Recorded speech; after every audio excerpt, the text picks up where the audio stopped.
evolutionary process going on, but mankind won't be destroyed. The fact that you and I are working here today is evidence of that.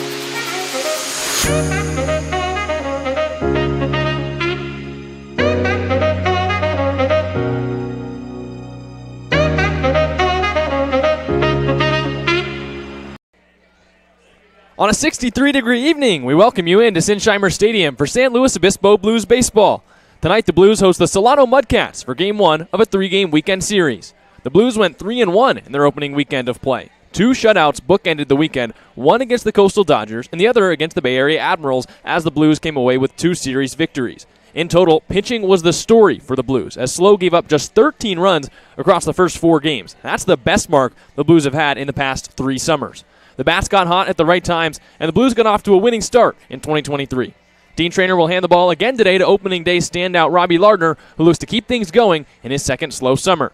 On the other side, the Solano Mudcats are back in action after an 18-23 season last summer. A member of the CCL North Division, the Mudcats roll into town looking to start their season with a win here at Sinsheimer.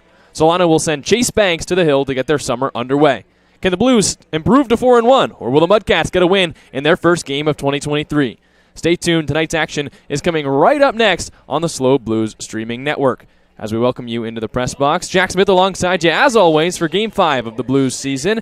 And the Blues are feeling good. Everyone here at Sinsheimer Stadium is feeling good. I'm feeling good. Thank you so much for tuning in to the SLO Blues streaming network. It's been a pleasure throughout the early part of the season because the Blues are looking really good here in 2023. More players from the roster that the Blues have cultivated over the offseason. They're rolling in. A lot of D1 talent, still a lot of local talent around as well, is rolling in here to San Luis Obispo. And so are the Mudcats, who didn't have the best season last year. 18-23, kind of dominated by the Blues over the last 2 seasons, as we'll get into a little bit later. But all the CCL teams can be very quality at times, and the Mudcats are looking to do that in their first game of the summer. It's interesting because the Blues, 4 games in already, this will be their 5th of the season. They're playing 3 different teams that are starting with their first games against the Blues. Of course, the Blues start their season a little bit earlier on the start of Memorial Day weekend, but here, the Mudcats, another CCL foe, starting their season here today. So it'll be interesting. We'll see what the kind of quality of level of play can be from the Mudcats, who are playing their first game together this summer, but a lot of these guys grew up playing baseball together around the area, maybe played on the team last year. There are some repeat Mudcats, so it's always going to be really interesting to see. But the Blues hoping they can come away with another victory here at Sinsheimer. We're going to step away for a quick second and come back with the national anthem.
But mankind won't be destroyed. The fact that you and I are working here today is evidence of that.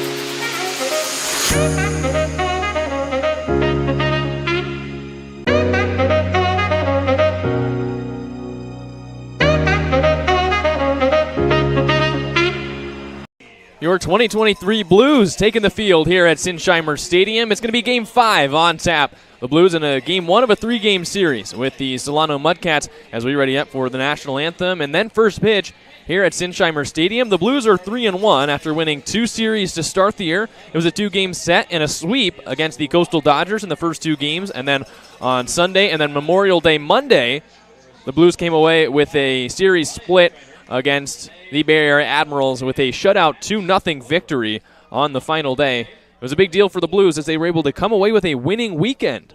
And that's a big deal to start the season. And now today they welcome the Solano Mudcats, who are playing in their first game.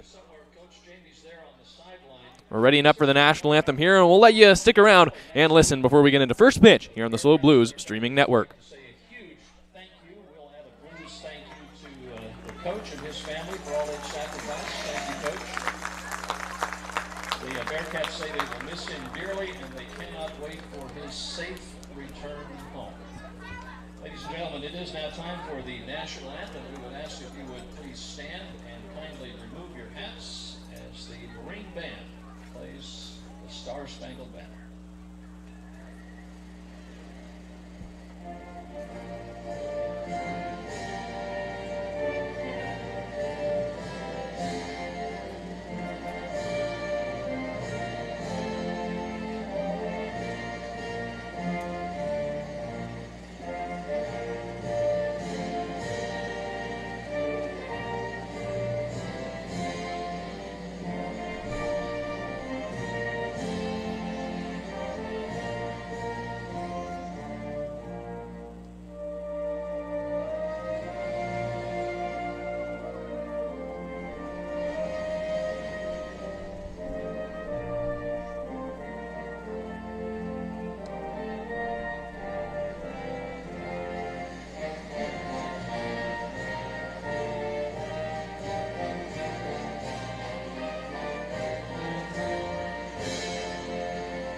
We thank the Marine Band for the national anthem here at Sinsheimer Stadium, and the Blues are ready for Game 5 of the 2023 summer, and they're facing off against the Solano Mudcats, a CCL foe, not a CCL game, as this is considered still a non-league matchup because the Solano Mudcats are from the North Division.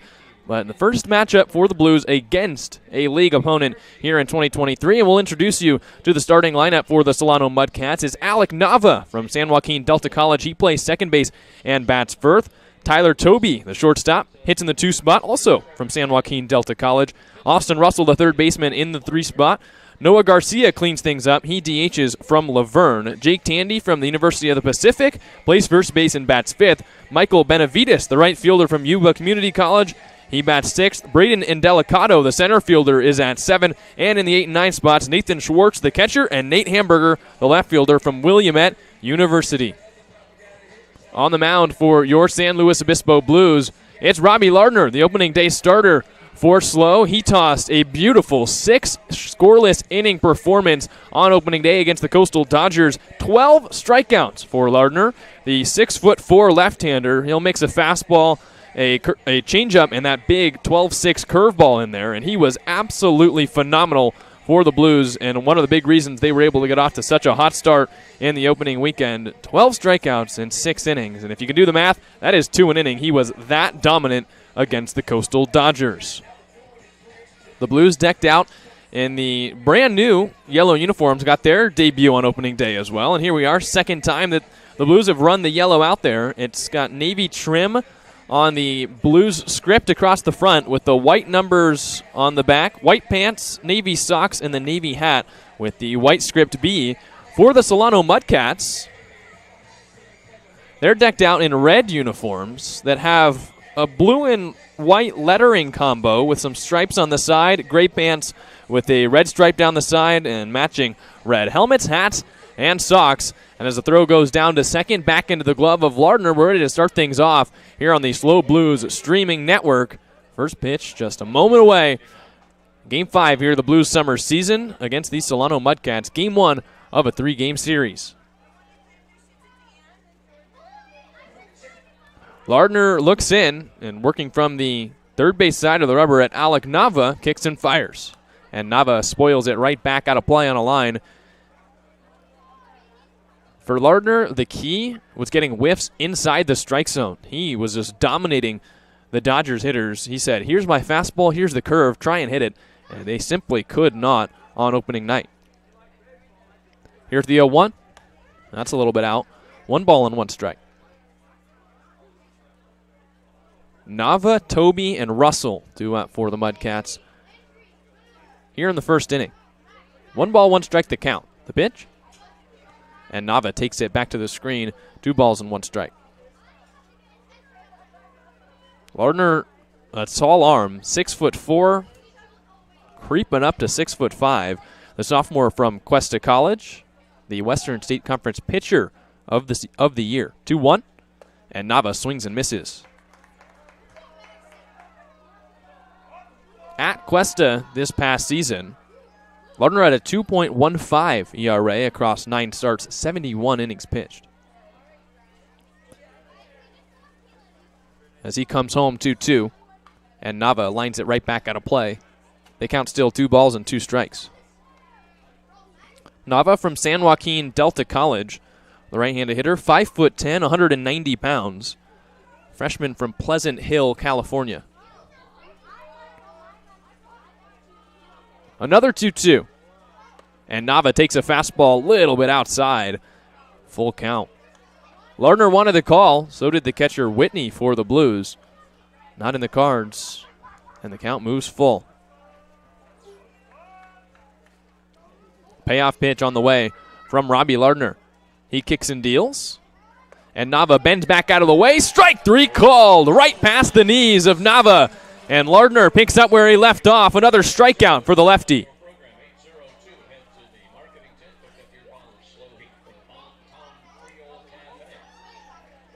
Robbie Lardner has the strikeout stuff working early in the season, and he says goodbye to Nava and welcomes in Tyler Toby, the shortstop, also from San Joaquin Delta College, as Lardner prepares to dish it home. He kicks and deals, and that's a curveball in there for a strike. It's no balls and 1 strike.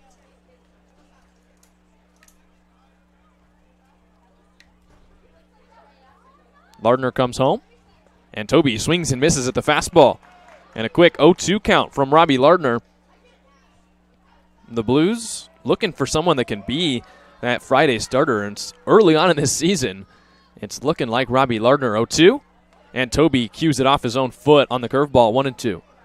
Lardner got the call on opening day, which means he impressed Dean Traynor, who is a former Major League pitching coach. So probably not easy to impress. He's seen the likes of many of the Marlins pitchers that are so dominant right now in the major leagues, as he was there from 2017 to 2019.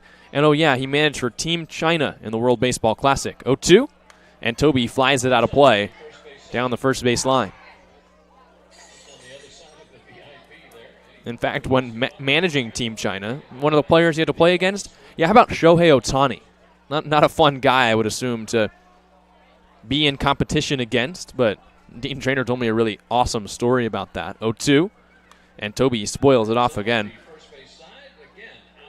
And Traynor said that when he was in the China dugout and Shohei Ohtani was walking up to the on-deck circle for Team Japan, they made some eye contact, and Shohei Ohtani put his hands together and knelt down in a Japanese bow as a show of respect for Traynor in the opposing team dugout.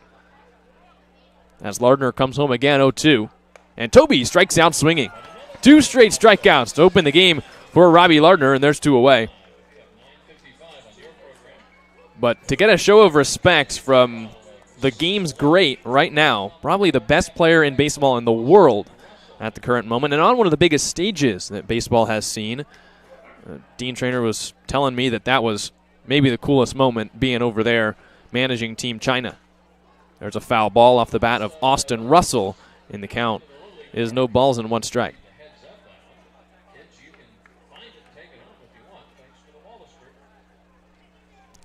Lardner looking in at Austin Russell, the third baseman from Tarleton State. It's 0-1. And another fought-off foul ball down the first base line. No balls and 2 strikes. It looks like the sun, which is down the right field line in foul territory. Could be getting in the eyes of these right-handed hitters as they try and fight off this stuff from Lardner. We just saw Russell kind of put his hand up to try and block the sun. 0-2. And a fly ball to right field right at TJ Adams, who has to move just one step, and he makes the one-handed catch to retire the side. 2 strikeouts for Lardner in the first as we head to the bottom of the first inning, and the Blues will bring up Nin Burns the second, Jacob Ruley, and Trevor Schmidt.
Here's how the Blues line things up. Here in the bottom of the first inning, Nin Burns the second, as always, in the leadoff spot. He plays center field again. 5th straight game for Burns, batting leadoff. Jacob Ruley makes his Blues debut in 2023. The second baseman from CSU Bakersfield bats second. Trevor Schmidt and TJ Adams, the Arizona boys, play first and right field respectively and hit 3 and 4. JT Ricken from Oregon bats 5th. Jason Hansen, the UC Davis DH, is in the 6th spot. Cody Darcy, again another Blues debut, after playing last year from Arkansas State, plays short and bats 7th. And then at 8th and 9th, it's Giovanni Blanchette from St. Mary's and Lincoln Wetney from Arroyo Grande High School. On the mound for the Solano Mudcats is Chase Banks as he looks in at Nin Burns the second and kicks and fires as Burns takes a fastball a little bit high. It's 1 ball and no strikes. Burns so far this season 2 for 15, but he's stolen 5 bases when he's got on as the count moves 2-0. Burns, Ruley, and Schmidt do up for the Blues in the bottom of the first inning in a scoreless tie. 2-0. And that's chopped on the ground off the body of Russell, the third baseman. He comes up with it, throws, and Burns beats it out. Tough hop for Russell, the third baseman, and speed on the base pass. A runner aboard for the Blues with nobody out.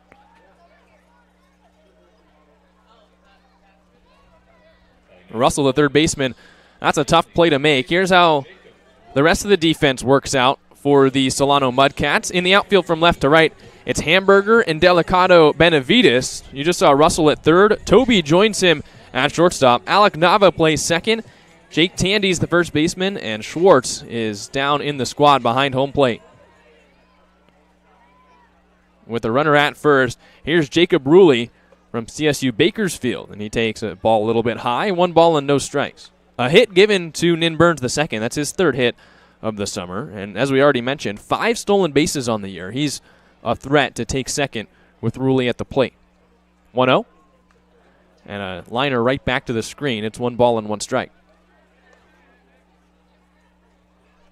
Ruley, a .304 hitter as a freshman for the CSU Bakersfield Roadrunners, had 4 home runs and 15 runs batted in. Banks kicks and fires. Burns bluffed as if he were going to take second and then retreated back to the bag on a slider that catches the outside corner.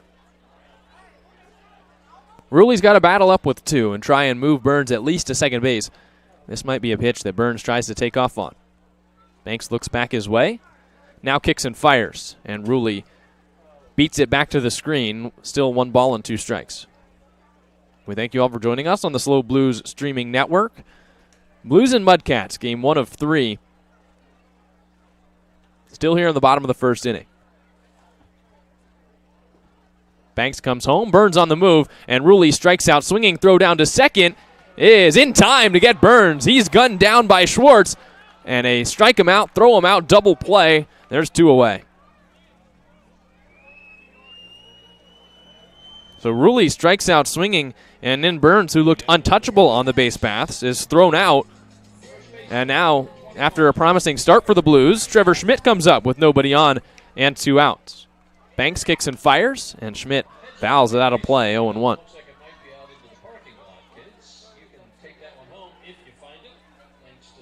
Chase Banks, a 6'2" right-hand pitcher from Sonoma State, as Schmidt beats that one on the ground towards first. This will be an easy play for Tandy, and he steps on the bag. The Blues go quietly after the leadoff hit from Nin Burns II. He was thrown out, Rulli struck out, and Schmidt grounded out as we head to the bottom of this, or the top of the second inning. Mudcats coming up. It'll be 3, 4, 5 in the order: Garcia, Tandy, and Benavides.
Robbie Lardner had 2 strikeouts in his first inning of work, echoing his performance where he struck out 12 across 6 innings on opening day, and the Blues ace is going strong through 1 inning. Now he faces 4, 5, 6 in the Mudcat order, starting with Noah Garcia. Then it's Jake Tandy, Michael Benavides coming to the dish. Lardner's ready. He kicks and fires, and Garcia takes it high. 1 ball and no strikes on the DH for the Mudcats from Laverne. 6'3", 215-pound left-hand hitter from Danville, California. 1-0. That's a swing and a miss. Overpowering fastball is the scouting report from Lardner. A really strong build at 6'4". He's blowing it by hitters early this season, as there is a grounder towards second. Rulli over to make his first play for the Blues in 2023, and he guns out Garcia at first, 1 away. Jacob Rulli, who struck out trying to put the ball in play as Burns was stealing for the Blues in the bottom of the first inning at the plate. Gets his first time to flash the leather in 2023 and makes the easy play. Now it's Jake Tandy coming to the plate, first baseman from the University of the Pacific. And he takes a curveball off his own foot, and he'll take first base. So the first base runner for the Mudcats here today is a hit by pitch to Jake Tandy. And he just wanted to let that pitch go by and ended up maybe just dotting a little bit of his shoelace, and he takes the bag. Michael Benavides, the right fielder from Yuba Community College, is at the dish now, as Lardner tries to work around the 1-out hit by pitch. Tandy gets his lead, and Lardner looks in at the right-hander and misses again with a fastball. 1 ball and no strikes. Awfully weird batting stance from Benavides. As you watch him get into it here, his feet are spread very far apart. His right foot way close to home plate, and his left foot that's almost out of the back of the box is very staggered stance. Gets into his knees and wiggles the bat. The right-hander from Yuba Community College, 6'1", 205 pounds, originating from Vacaville, California. Lardner kicks and deals, and a big swing and a miss. Healthy cut from Benavides, and he comes up with nothing. It's 1-2. Another good crowd on hand here at Sinsheimer Stadium, and you can hear the hot sauce chants roaring out. They want a free bottle of Slow Hot on the strikeout from Lardner. Here's the pitch, and that's right in there. Strike 3 called. Third strikeout on the day for Robbie Lardner, and now that hot sauce bottle going out to one lucky fan. Lardner so far in this season is costing Bon Tom's Creole Cafe a large bounty of hot sauce bottles. It's his 15th strikeout on the season here in just his 8th inning of work. And now he looks in at Braden Indelicato with 2 away and kicks and deals. Indelicato takes that fastball in there for strike 1. Indelicato, the center fielder from Diablo Valley College, 6 foot, 170 pounds, from Yuba City, California. 0-1. And that's inside. 1 ball and 1 strike. Tandy's at first. He was hit by a pitch on a 0-0 curveball. Just got his back foot. And he got a free bump to the on-base percentage with a medium lead with the lefty on the mound. There's a rocket right towards Ricken at third. He puts his glove up and makes the catch. Didn't have to move his feet. Just had to protect his face. As we head to the bottom of the second inning, the Blues will bring up 4, 5, 6 in their order. TJ Adams, JT Ricken, and Jason Hansen when we come back on the SLO Blues streaming network.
Blues coming up here, bottom of the second inning. It's TJ Adams, JT Ricken, and Jason Hansen due up for the Blues in a scoreless game here, bottom 2. Game 1 of this 3-game series between the Blues and the CCL league mate, the Solano Mudcats. As Chase Banks deals home to TJ Adams, who takes a big curveball for strike 1. Adams on the season, 2 for 8 with a run batted in. Both those hits coming in Game 2 of the season versus the Coastal Dodgers. He takes another fastball in there. It's 0-2. Chase Banks working from the windup, kicks and deals. And Adams strikes out swinging. Throw down to first from the catcher Schwartz in time to get Adams. That's a second strikeout from Chase Banks. That curveball is working wonders for him right now, and there's 1 away. So a 3-pitch strikeout of Adams. And the Blues just don't seem to be picking up that breaking ball from Chase Banks, who's right back on the rubber and ready to deal to JT Ricken. Face buried in the glove. Now he comes set and deals and hits the top of the zone with a fastball. Ricken is 4 for 15 for the Blues. Has 3 runs batted in. The third baseman today from Oregon. And he takes that one outside, 1-1.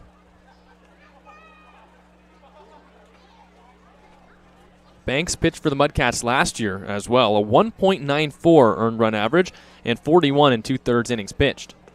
Big swing and a miss on the breaking ball, and the Blues just aren't picking up the spin as the count moves to 1-2 on Ricken.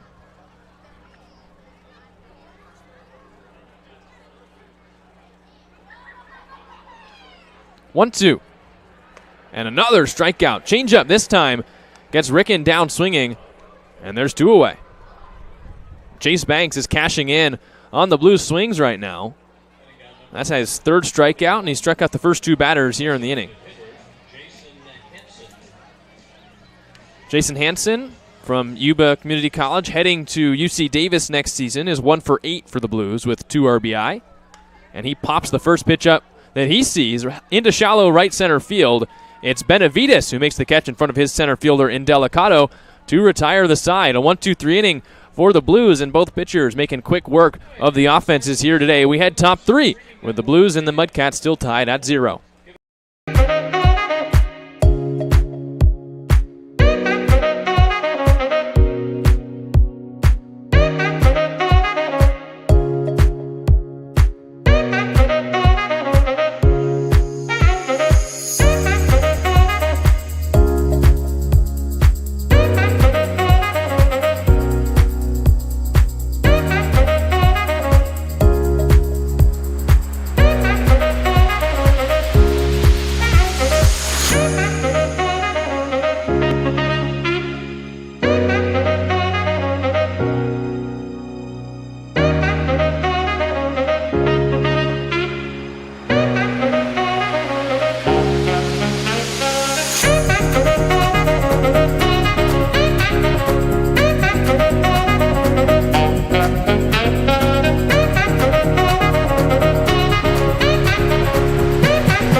Here's how the Blues line up defensively.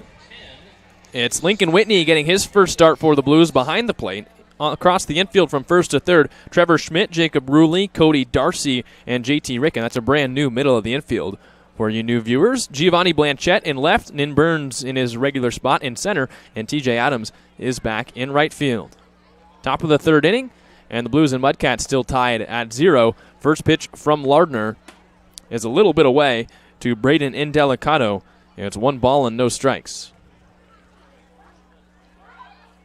Lardner kicks and fires, and Indelicato skies it in the air to deep right center field. Burns is on his horse, and he stops right in front of Adams to make the catch, 1 out. That ball had a little life on it. Braden Indelicato drove it into the gap, but it's hard to get past the speed of Nin Burns, who I'm sure is kicking himself. Not a guy that normally gets caught stealing. In fact, this season at Cal Poly Pomona, he was a perfect 20 for 20 on stolen bases, so he's using the speed another way to track down that ball in the gap, and there's 1 out. Robbie Lardner comes home. That's in there for strike 1 on the fastball to Nathan Schwartz, the catcher. Already having a good day by catcher standards. If you throw out a runner, it's like automatically you've had a good game. 0-1. And he taps it on the ground back to the Blues dugout, 0-2. Schwartz, then Nate Hamburger, the left fielder who's on deck.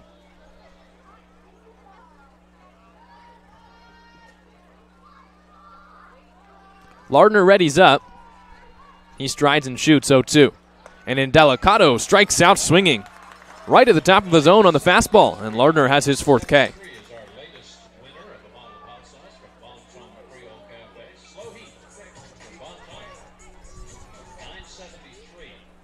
Nate Hamburger to the dish now, the left fielder from Willamette University. As Lardner is trying to get through the first 3 innings by facing the minimum. 0-0. And that's a little bit high. 1 ball and no strikes. As Lardner wants another ball.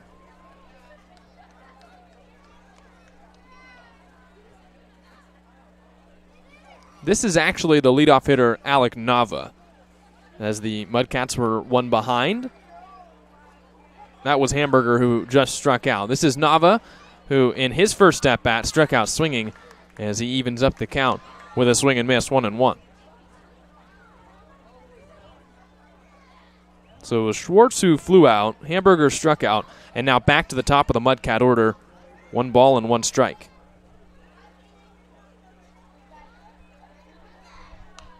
And that's a pop foul from Nava off the face into the press box down the right side. It's 1 ball and 2 strikes. So Lardner working his first time through the order, ended up with 4 strikeouts. A reminder that he struck out 12 on opening day here at Sinsheimer Stadium in 6 scoreless innings. 1-2. And Nava catches a piece, fouls it right back. 1 ball and 2 strikes. 1 hit in the game. That was from the Blues to lead off the game against Nin Burns. He hit a ground ball to third that bounced off the chest of the third baseman, Russell. 1-2. That's upstairs, 2 balls and 2 strikes. Lardner, the only blemish on his line so far is a hit by pitch on the first pitch to Jake Tandy. Hit him in the back foot with a curveball. 2 balls, 2 strikes, 2 outs. As Lardner looking for 3 scoreless. Here's the pitch.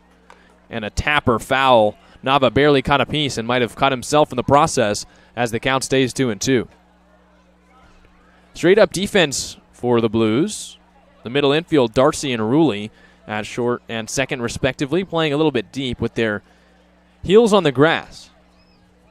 They'll have to make the throw all the way across the diamond on a ground ball to get the speedy Alec Nava. Lardner readies up, glove held just above his belt. He kicks and fires, and Nava strikes out swinging. 5 strikeouts for Lardner through 3, and the Mudcats don't have a run or a hit. We head to the bottom of the 3rd inning, and the Blues will bring up the bottom of the order Cody Darcy, Giovanni Blanchette, and Lincoln Whitney when we return on the SLO Blues streaming network.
Beautiful sunny day here in San Luis Obispo as there's a look at Sinsheimer Stadium and the Blues and the Mudcats doing battle here at Sinsheimer. We're in the bottom of the 3rd inning. It's scoreless so far, and the Blues have brought 6 batters up through the first 2 innings, and Chase Banks has set them down quick.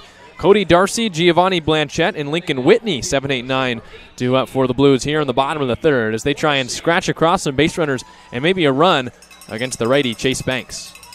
Banks into his wind-up, the pitch. And that's a big curveball in there for strike 1. It's Cody Darcy at the plate, making his Blues 2023 debut after playing for the Blues last year. 6 for 25 this season at Arkansas State as he swings through a fastball 0-2. Darcy has used up his college eligibility, but still hoping to play later on in life. He's played 5 seasons at the collegiate level, 3 different schools. He started at Xavier, played 3 seasons there, had 1 season at UTSA, and played last year in 7 games at Arkansas State. 1-2, and Darcy pops it up. Sky-high fly on the infield. Who's it going to be, Russell or Toby? It's Russell, the third baseman, fighting the sun, who makes the catch.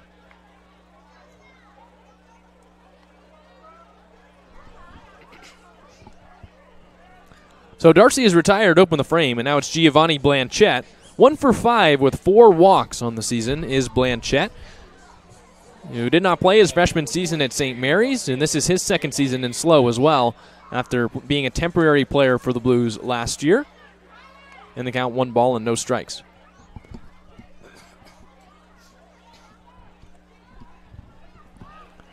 Banks into the windup, and Blanchette swings right through it. 1 ball and 1 strike.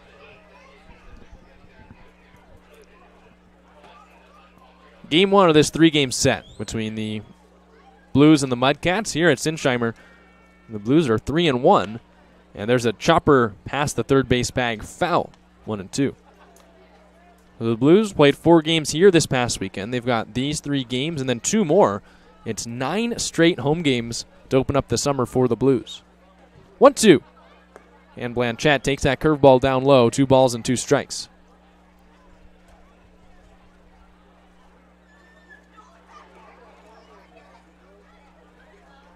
2-2.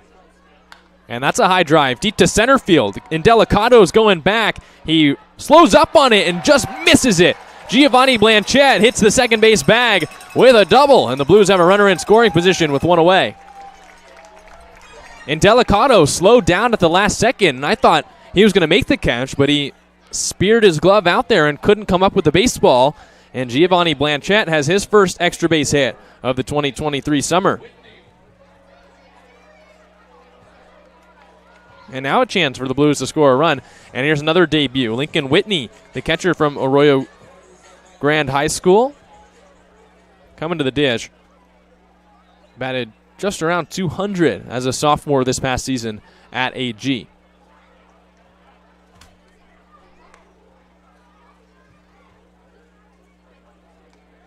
Owen won the count on the rising junior at Arroyo Grande High School. With Giovanni Blanchette at second, the Blues looking to scratch across their first run. Here's the pitch, and that's a curveball outside.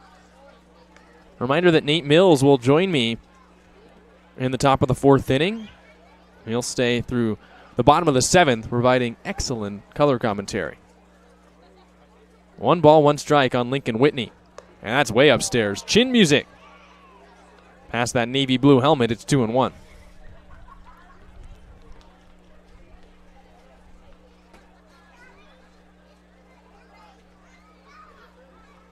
Giovanni Blanchette at second, and the Blues looking to strike first. 2-1, and Whitney checks his swing on a fastball that's in the zone either way. It's 2 balls and 2 strikes.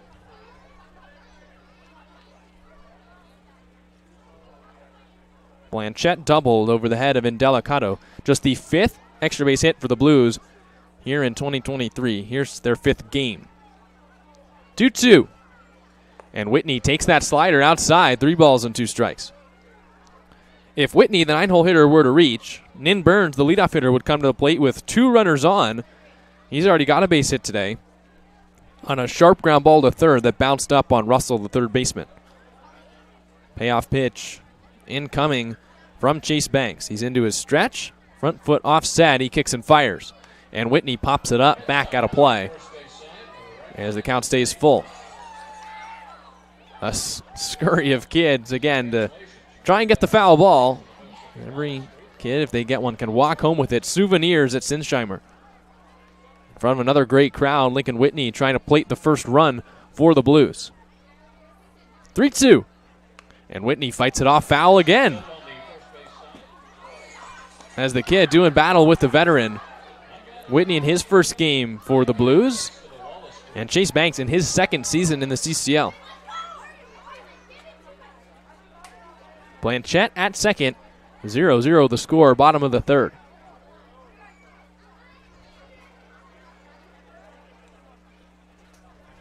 As everyone steps off.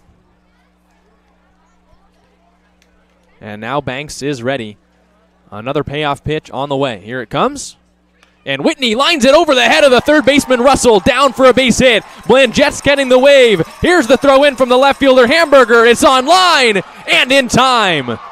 Blanchette gunned out at the plate for the second out of the inning. A perfect throw from Nate Hamburger, the left fielder. And that was a dime. Blanchette couldn't believe it. And what looked like it could have been the first run for the Blues here today is an out at home. Lincoln Whitney comes through with his first base hit as a Blue. And the Blues gunned down on the base paths for the second time today. What a rifle from Hamburger and left. And now the Blues turn to Nin Burns back to the top of the lineup as there's a strike from Chase Banks.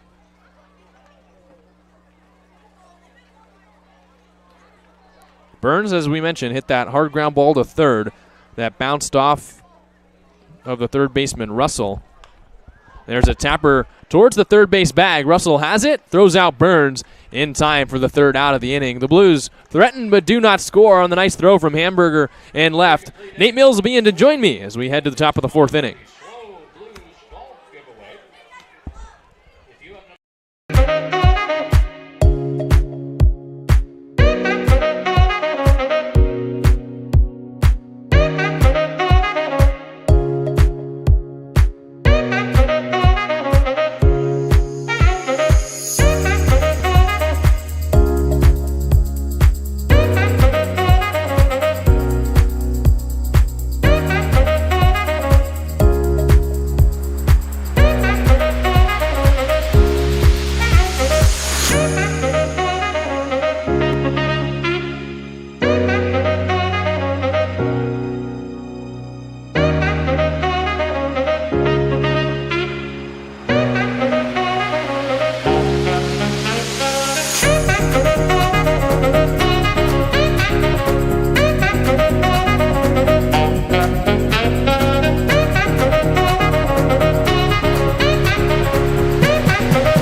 Nate Mills is in with me, and we're starting something new here on the SLO Blues streaming network. We're doing food reviews from around Sinsheimer Stadium. And, Nate, why don't you introduce our first guest, the fajita hot dog from Old SLO Barbecue. I just look at this thing. I mean, it looks delicious. It's super colorful. The presentation's definitely there, and I can't wait to get a hold of it. So let's just get right into it. All right. I'll let you get the first bite, and you tell me how it is, and then I'll go in. Get this out of the way here.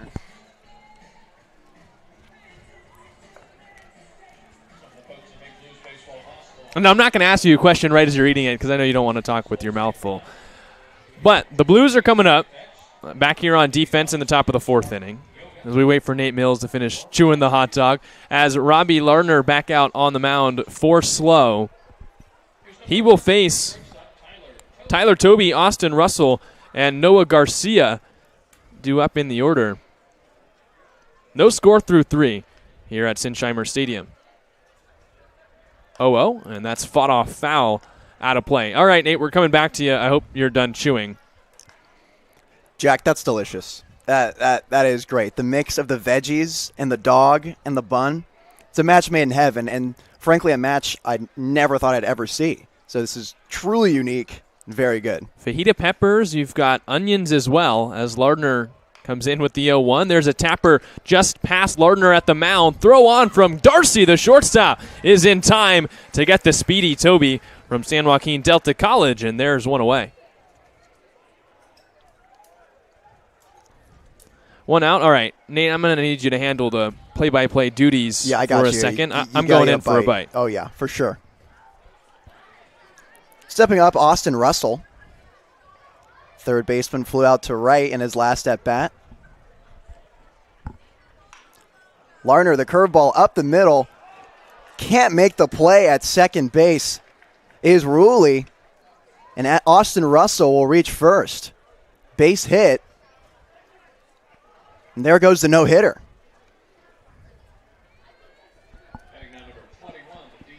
It's a curveball that was left too much in the zone. Kind of looped in there, didn't have enough bite like it usually does, and Russell did the right thing and punched it right back up the middle for a base hit, and now Noah Garcia will get a chance here to move him over. All right. There's a ground ball right back to Lardner. This could be a double play. Throw to second for one. To first. Not in time. It looked like Schmidt pulled his foot off the bag. And the Blues waste what could have been a double play. Did you see Schmidt pull his foot off the bag? Looked like he was on it, but he was tapping his chest like it was my fault, so clearly his foot was off the bag. Harks me back to last game when his foot actually was on the bag. Everyone knew his foot was on the bag, and ump said it was off. So he's had sort of some struggles there with the footwork at first. Here's Noah Garcia with 2 away, and that's in the dirt. That was a phenomenal hot dog Okay, play. yeah. I will say, I love the hot dogs in general, and the peppers, you're right, not something I would have thought to put on a hot dog, but it was delicious. It's genius. I don't even know how they came up with that. 1 ball, no strikes. That's in the dirt as well. Runner takes off for second, and Whitney's not going to make a throw. The count moves to 2 balls and no strikes, and a runner moves into scoring position here at Sinsheimer Stadium. All right, give me a 1 through 10, a review. Man, certainly the uniqueness rating is at 13, for sure. Their dogs, just as in general, like just a plain dog, is quality as it is. The veggies and all, it's just an added plus. I didn't hear a number in there, as there's a high drive to left field, but in the park for Blanchette, he's still racing, and he can't make the catch as it bounces off the warning track. A run comes in to score for the Mudcats, and trading places is Jake Tandy. 1 run in, it's 1-0 Mudcats. We picked the wrong inning to do a hot dog review. Yeah, wrong inning, but that's a tough ball for Blanchette right there. The sun's coming down. Looked like the rays were going right in his eyes. It's a tough ball to play when the sun is positioned like that. Looked like he took the correct angle, but sort of towards the end there, lost it in the sun, drops over his head, and Mudcats get 1. Now Lardner has to work around the double. There's a pop-up sky high on the infield. It's Ricken who's calling for it at third base, and he puts his glove up to make the catch to retire the side. But the Blues have a little bit of payback on the double play that they could not work out after Schmidt pulled his foot off the bag. The Mudcats come around to score 1 run. We head to the bottom of the 4th inning. No more hot dog discussion. It's clearly bad luck for the Blues. But the Blues will bring up Jacob Ruley, Trevor Schmidt, and TJ Adams.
Bottom of the 4th here at Sinsheimer Stadium, and the Blues trail for the first time today. Jacob Ruley at the dish against Chase Banks, and a fastball in the dirt for ball 1. Blues still looking to figure out the right-handed soft tosser. We've been through 3 and put up 3 strikeouts. Can't get it done. Ruley tags it down the left field line. It falls fair for a base hit. He hits the bag at first and is into second with the Blues' second double in as many innings, and Jacob Ruley has his first hit of the summer. Here we go. Good timing on that analysis right there as Jacob Ruley comes up with his first hit as a Blue. It's a double rifle down the left field line, and he does that on the right pitch. Another hanging breaking ball. We've seen it all day today from both sides, and Ruley capitalizes it, smashes it for a double. This could be a rally starter, folks. Runner on second, nobody out for the Blues. Here's Trevor Schmidt, and he lines the first pitch he sees down the right field line. That falls fair for a base hit. Schmidt hits the bag at first. Ruley tags third, and he's coming home. The Blues tie it right back up on 2 doubles. Yes, sir, and this is what I talked about. This is what I've been saying. Those walks, they're going to come back, and the baseball gods are going to reward him with some slugging. Although it wasn't a big towering bomb as you would commonly associate slugging with, it was still a hard hit, slicing ball that ends up in the corner for a double for Schmidt. The Blues keep 2 balls barely in fair territory, but 2 straight doubles. Adams wants to join the party, and he swings through a fastball 0-1. Yeah, the curveball is really what dominated the first 3 innings, and it's very loopy, as you mentioned. A ton of bite, but a lot of them were hanging. So sometimes when you see it for the first time, it's hard to catch up. Schmidt at second, and Adams swings at a breaking ball 0-2. Yeah, being down there in the dugout, the guys were getting a little frustrated. We saw the at-bats in the first couple of innings. You know, a lot of swings that were out in front, trying to catch it way too early, but it seems like they're starting to catch on a bit here. 0-2, and Adams takes it in the dirt. Schmidt's taken off for third. The throw from Schwartz is not in time as Schmidt swipes the bag on the ball in dirt. Runner moves up 90 feet as the count moves to 1-2. And that's a great read from Schmidt right there. Not necessarily a guy with a lot of speed, but he immediately saw the angle of the ball, and he took off towards third base, and he's safe. Now Adams is trying to bring in that run and give the Blues the lead. 1-2, and he hits a fisted pop-up right back towards the screen. Schwartz is coming back, and he didn't recognize it in time. It falls foul. This is another life for Adams now to make up for that strikeout in his last at-bat and give his team the lead. Adams struck out on 3 pitches his first time at the dish. Now can bring in his Arizona teammate to give the Blues a 2-1 advantage. 1-2, and Adams lines it into the right center field gap. Benavides and Indelicato converge, and no one's there. Benavides tries to play it off the bare hand, and Adams has to stop at second. 3 straight doubles for the Blues, and it's 2-1. This is what the Blues have been waiting for all year, getting some slugging, getting some extra base hits, and all of a sudden it's 2-1. Now JT Ricken wants to make it 4 in a row as Adams fought back from the 2-strike count and comes up with his second extra base hit of the summer. Ruley led off the inning with a double. Schmidt lined one down the right field line, and Adams placed that one perfectly in the gap. Here's Ricken as Banks comes home 0-0, and Ricken tags it on the ground towards third. On a couple hops, Russell comes up with it and throws across the diamond for the out, 1 away. Ricken hit that ball pretty hard, but for Banks, I think he's just happy that one of these hard-hit balls is turning into an out in his favor. Good read by TJ Adams at second base. Seeing the ball was hit hard right in front of him at third. Did a good job not being too antsy, not being too excited in the inning. He's a freshman. He's a young kid. Oftentimes you'll see base runners like that take off towards third base and not even think about that the guy right in front of him has the ball. So good move by Adams to chop your feet, stay still, go back to second when he makes the throw. Jason Hansen at the dish now, popped up to right field his first time up. As the Blues lead for the first time today, it's 2-1 SLO, and there's still a runner in scoring position. If the Blues do their job correct, they could bring across another run here with just 1 out. And Hansen hits another pop-up. This is on the infield, in foul territory. Tandy, the first baseman, who lost his hat but not his sunglasses, makes the catch. 2 pop-ups for Jason Hansen, and he takes that long walk back to the dugout. I'm sure he wants that one back. And now it lies on the hands of Cody Darcy. Popped up his first time up. The 5th-year player from Arkansas State, 2nd-year Blue.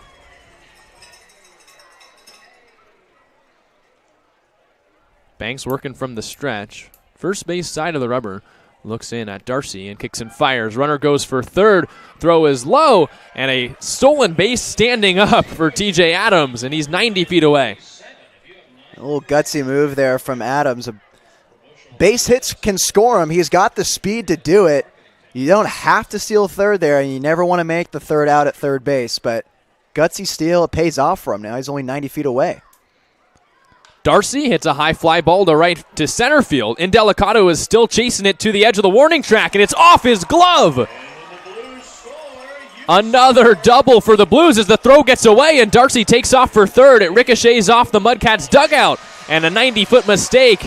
Trading places with TJ Adams at third is Cody Darcy hitting an error, and the Blues lead it 3-1. Yeah, and that's a well-hit ball from Cody. Should be an out. The Mudcat outfielder is taking some pretty bad angles this inning. giving Adams that double there. That's a ball that's got to be caught too. We see it again there on that botched ball in center and the errant throw at third. You have another run 90 feet away again. And when you make one mistake, you can't turn it into a second mistake as well. And that's exactly what Indelicato did in center. And that's a tough play to make in center field. That's the second one we've seen, too, where he's kind of slowed up, tried to make the catch with his glove, but it's bounced off. But when you do that, you can't overthrow your cutoff man and throw it down the line. Because now, if there's another base hit, you take away basically any chance of throwing out the runner at home. But it's 3-1 Blues, 4 doubles in the inning. The Blues came into this game with 4 extra base hits on the season. They've got 4 in this frame alone, and it's still not over. Here's Giovanni Blanchette, who tags it back to the screen, 0-1.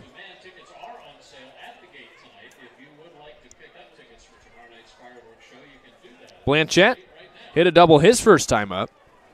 So in this game, the Blues have more extra base hits than they did in the first 4 games, and Nate, we're still just here in the 4th inning.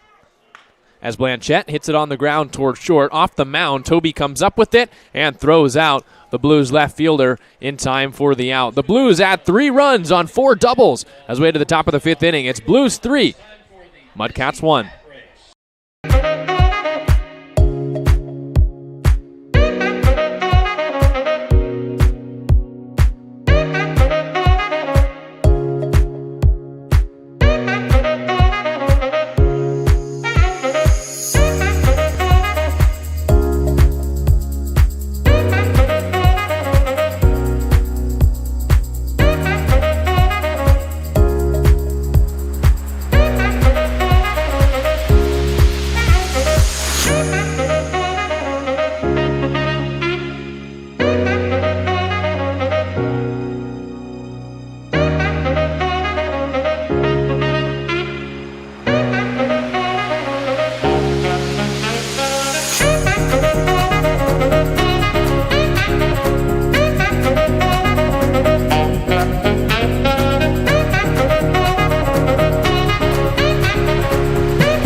But mankind won't be destroyed. The fact that you and I are working here today is evidence of that.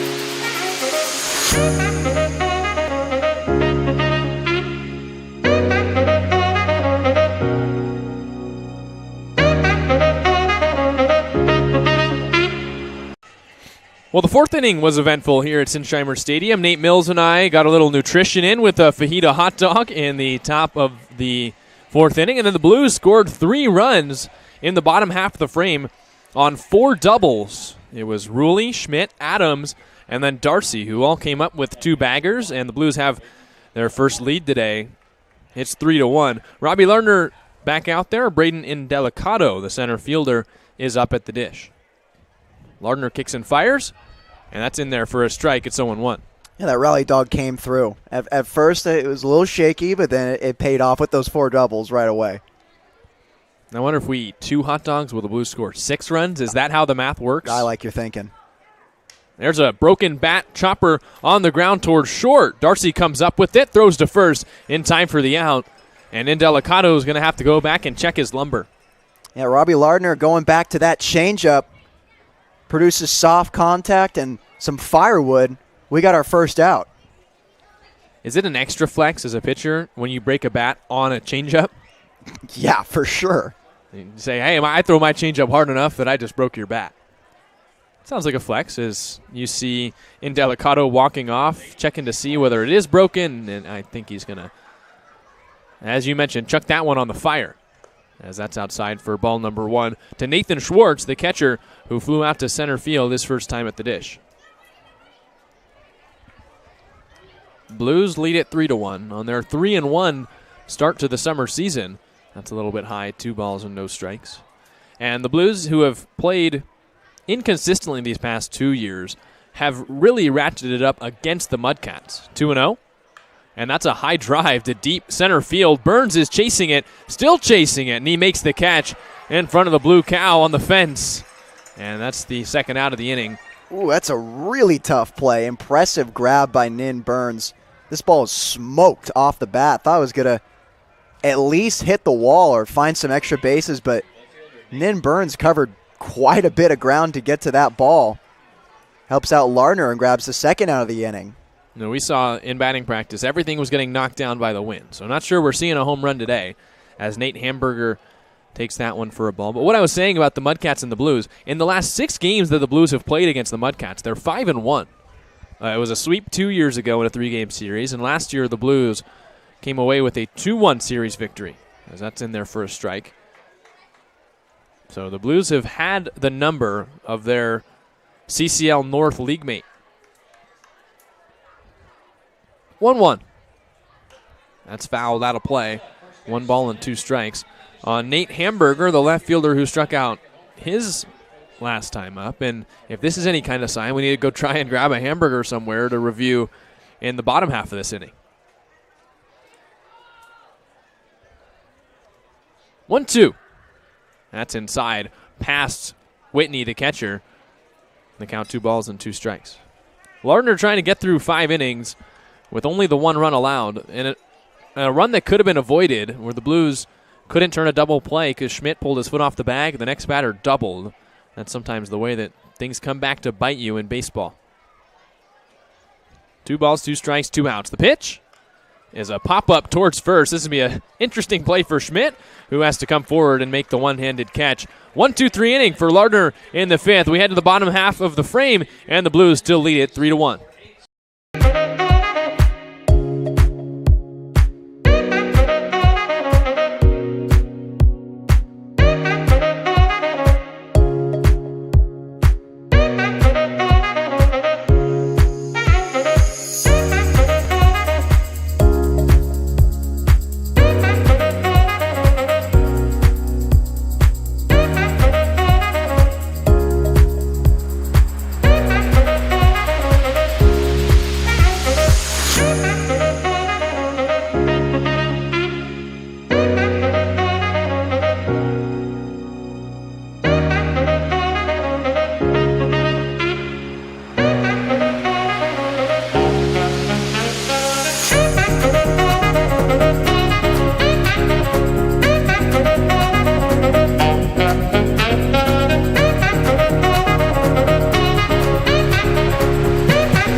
Due up for the Blues here in the bottom of the 5th inning is Whitney, Burns, and Ruley due up. And Whitney, Lincoln Whitney, the catcher from Arroyo Grande High School, is 1 for 1 for the Blues. He singled back in the 3rd inning in his first at-bat.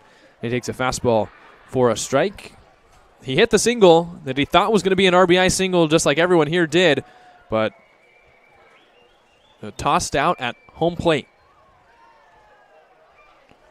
0-1. And that's in there for a strike on the curveball. Generous call off that outside corner, 0-2.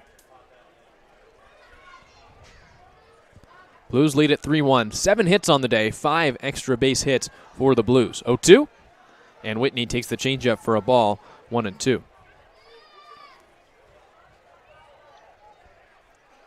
Whitney, a rising junior at AG. Another one of these local catchers coming in for the Blues. 1-2. That's another changeup in the dirt. But to show up, being a high school player and your first collegiate level at bat and come up with a base hit, got to be a spur of confidence at the plate. 2-2. That's upstairs. From 0-2 to 3-2 we go. And Whitney now looking to walk or knock to lead off the bottom of the 5th. Good eye by Whitney here, laying off the breaking stuff, floating over the plate. Payoff pitch. That's inside. And Whitney watches 4 straight balls fly by and draws a walk. Nate, what's the adjustment that you've seen, if any, that the Blues have made now through 2 times through the order against Chase Banks? Yeah, Chase Banks rolled out there in the warm-up pitches, and we saw a lot of slower arm action on the changeup and the curveball. Everyone in the dugout saw it. We were all looking at it, and we knew it was going to be a slower arm on the mound today. They had some trouble at first adjusting to it. We got a lot of swings out on the front foot, the head pulling away from looking at contact. And then Burns flies it to center. It's deep, but it's in the park for Indelicato, who this time is able to put it away with one hand, and there's one out. We can even see there with Nin Burns, they're getting even more solid contact than we've seen all season so far. They were struggling at first, kind of waving at the pitches. Their bats didn't look that great. You know, they'd be at 4 pitches or less and end up in strikeouts. But now it looks like Banks is leaving over the plate, and the Blues are saying debit or credit, and they're just roping it down the lines. We saw that earlier with those doubles early on, and they're capitalizing on that hanging stuff that's being left in the zone. Check back at first on Whitney. Was that a Chase Banks joke? Was. No, that was a good one. I appreciate it. We've seen some good names throughout this season so far. Hamburger and left, Chase Banks on the mound. And I'm just here wishing that my name was that cool. As the count moves to 0-1 on Jacob Ruley. Doubled to lead off the 4th, an inning where the Blues had 4 extra base hits and scored 3 runs. 0-1, that's a soft line drive to center. Indelicato ranges into the gap and makes the catch. Whitney didn't know where to go, and he was almost picked off first base, but the throw a little bit wide to Tandy at first, and the Blues avoid an error. Yeah, Whitney thought that one was going to drop. As you said, it was a soft line drive. Thought it was going to maybe drop in front of the center fielder and Indelicato, but looks like he got a little extra carry on it that Whitney wasn't anticipating. Had to scramble back to first. Luckily, wasn't a good throw. He gets back easily. Trevor Schmidt up now, another pick to first. Schmidt hit the second double for the Blues last inning. It was a rope down the right field line. Had to be fair by just a matter of maybe feet or inches. But he rounded the bag and headed to second. The Blues hit 4 doubles in the inning. They've hit 5 doubles today. And as we've talked about, the pitching being the story for the Blues this season, they only had 4 extra base hits coming into today, and we're through 4 2/3, and they've got 5 extra base hits, and this might be another off the bat of Trevor Schmidt. Whitney heads to third on the line drive down the left field line, and Schmidt's aboard. There you go. 6 doubles for the Blues today. Oh, you love seeing it pay off for the kid. He was embracing getting all those walks early on. He got one late last game. Got excited at the dugout, fired him up, and he rolls into this one. His eyes, it's like he got glasses when you walk like that so much. You're seeing so many pitches, and then you're eliminating pitches that aren't in the zone, pitches you don't like. And that's where the slugging comes in. You get a pitch you like, you get 2 doubles. And how about Lincoln Whitney drawing the walk? He's at third, and TJ Adams looks to bring them in. He's already got an RBI today on the 3rd double that the Blues hit last inning. 0-1 the count, and Adams watches the curveball down low. It's 1-1. It's a phrase I always said back in the playing days. All the noise, all the coaches, all the recruiting, maybe all the parents, the teammates trying to make a roster, none of that matters. All your problem goes away if you hit doubles. That was always my saying. Put hashtag hit doubles on all my posts. And it's true. Adams hits a backwards pop-up out of play, and the count moves to 1 ball and 2 strikes. Well, the Blues have hit doubles today. We still haven't seen the home run. I think that fixes your problems as well. But TJ Adams trying to come up with any kind of base hit here, and a hit might score 2 runs for the Blues here in the 5th. The pitch, and he strikes out swinging on the curveball. Right into the glove of Schwartz, and the Blues strand 2 runners. We head to the top of the 6th inning. It's still Blues 3, Mudcats 1.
progress going on. But mankind won't be destroyed. The fact that you and I are working here to Nate, we've got the tennis ball toss here every game after the 5th inning, and every time I think I get my hopes up a little bit that someone's going to sink one and win Blues season tickets, and every time it just bounces off the rim, and then here you come bring out all the relief pitchers, all the bench players to help pick up the tennis balls. One of these days, someone's going to sink one, and I'm going to be here to cheer it on. Yeah, we got close. We hit the rim. Everyone hit the, oh! It was right down in front of us, right in front of the press box. It was a man had seemingly a golden arm, but just hit the rim of a bucket. I mean, it's a regular bucket you'd have out in your backyard, and we've seen some that are bouncing in and then just bounce out. It really takes a perfect throw, and 5 games in, no one's made it in, but you do win at least 1 game's worth of tickets if you are the closest tennis ball. So there's still something to play for if you can't make it in. Everyone enjoying their time here at Sinsheimer Stadium as usual. And the Blues are giving them something to cheer for. Through 5 innings, it's 3-1 San Luis Obispo over the Solano Mudcats. The Blues have 8 hits. They've scored 3 runs. And Robbie Lardner has been fantastic on the mound again. He's at 57 pitches through 5 innings. He's been real efficient here in his second start of the summer. We talked on opening day, of course, the 6-inning, 12-strikeout performance. But when you have 12 strikeouts, you rack up your pitch count a little bit, and you can't go as deep into the game. And I think Lardner will probably be okay sacrificing some Ks to be at this comfortable of a pitch count this deep into the game. He looks in at the leadoff hitter, Alec Nava, to start the 6th. That's in there for a strike. Have you seen anything different from the way Lardner's going about today, or is it just a matter of the guys aren't swinging and missing as much, they're just putting in play weekly? Yeah, Jack, you took the words out of my mouth when you said efficient, but something I'm seeing different from Lardner today is there's a little bit more movement on that fastball. Didn't see him working on it. Don't know if he changed his grip, but we're definitely seeing it tailing away from the right-handed hitters and into the left-handed hitters, and it looks like they're having trouble with that fastball, especially when he mixes it in with that tight curveball. Nava bends back out of the way. A little too much movement on that one as it slid a little too far inside. 2 balls and 1 strike. He struck out Nava twice. It was all and no strikes. It's never easy on those infield pop-ups. Especially when you get late in the day like this. Sky's getting a little pinker, a little darker. Shadows rolling in. We've talked previously this season about what that can mean for hitters. The shadows cover the mound fully, as you can see here on your screen. But no shadows at home plate, which means the ball is changing lighting. It can be difficult for pitchers to pick up spin as Toby spins that one foul. 2 balls and 1 strike. Yeah, in this case for Schmidt, the ball was up in the sun. He's in the shade. It's hard to see it at its apex, at its highest point. It's coming back down. It becomes dark. Pretty sure that's what happened there on Trevor. Another foul ball down the right field line. 2 balls and 2 strikes. Lardner only 5 strikeouts so far today. Still a decent number here pitching in the 6th inning, but nothing like his 12 strikeout performance. But as we mentioned, he's being more efficient, and he's not really getting hit all that hard. The 1 run he's allowed was after an error by the Blues. 2-2. And that's a beautiful curveball. Strike 3 called. 6 strikeouts on the day for Lardner, and that's the second out here in the 6th. Well placed by Lardner. This is a tight curveball that catches the outer half of the strike zone, and it sits down Toby. 2 away. Beautiful breaker from Lardner. As here's Austin Russell, the 3-hitter. He's flown out and singled in today's ballgame. Yeah, Lardner's coming from more of a 3/4 approach at his release point, somewhere in between releasing on top over his head or completely to the side, somewhere in the middle there, whereas his first outing we saw him coming way over the top. Using a couple more pitches in this inning. Hasn't been getting ahead of hitters as much. This is the second hitter to go to a 2-ball and no strike count. There's a liner off the glove of Ricken at third, and it trickles into left field. Blanchette comes up with it on a hop, and a 2-out single for Austin Russell. That was a wicked liner right over the glove of Ricken, and a 2-out base runner for the Mudcats. Yeah, good effort by the Oregon Duck. Really good at those hot shots coming right at him. We saw him make a play earlier in the game. He had a laser right at him and Delicato back in the second. That one just out of the reach. Couldn't get up quite enough. Runner goes. Here's the fastball outside. Throw down to second base is not in time as Austin Russell steals the bag with ease on the catcher Whitney for the Blues. And a runner in scoring position now for the Mudcats, who are trying to start another 2-out rally. And a ball on the pitch as well. 1 ball, no strikes on Noah Garcia, the designated hitter from Laverne, who scored the lone run for the Mudcats today. 1-0, and Garcia takes a fastball in there for a strike.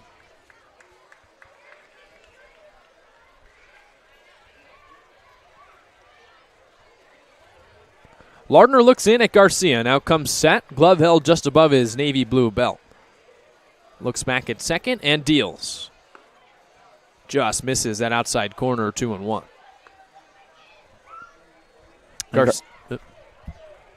Garcia from Laverne, the designated hitter, has a little bit of a hitter's count now. 2 balls and 1 strike, trying to bring across another run for the Mudcats. 2-1.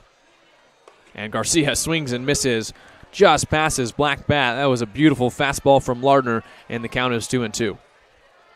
Garcia, that's a pitch he can handle right there. He's put up some power numbers at Laverne last year, slugging .522, and that's a pitch that left-handed hitter can get a hold of. 2-2. And a liner up the middle. Nin Burns watches it fall for a base hit. He's going to unleash a throw towards home. It's going to be close at the plate. And no tag as the ball bounces off the glove of Whitney and back past Lardner. A run comes in to score for the Mudcats, and Noah Garcia advances to second on the RBI single. That's a good throw, good awareness by Nin Burns, but unfortunately catches a bad part of the grass. It kicks away. But a great effort by Burns in center, letting it drop in front, unleashing it up the line a little bit, making way for Whitney to make the tag. Just can't make the play, and the Mudcats respond. 2 straight 2-out base hits, and now Lardner just trying to keep the Blues ahead in this one as Jake Tandy comes to the plate, a hit by pitch and a double today. Lardner looking to get Tandy out for the first time and end this 6th inning. The Mudcats have scored both of their runs with 2 outs in the 4th and the 6th innings. And Tandy pops it up. Schmidt is chasing it right over that first base line, now back into fair territory, and it drops. Another run scores for the Mudcats. It's tied on the pop-up that falls past Schmidt. It's 3-3.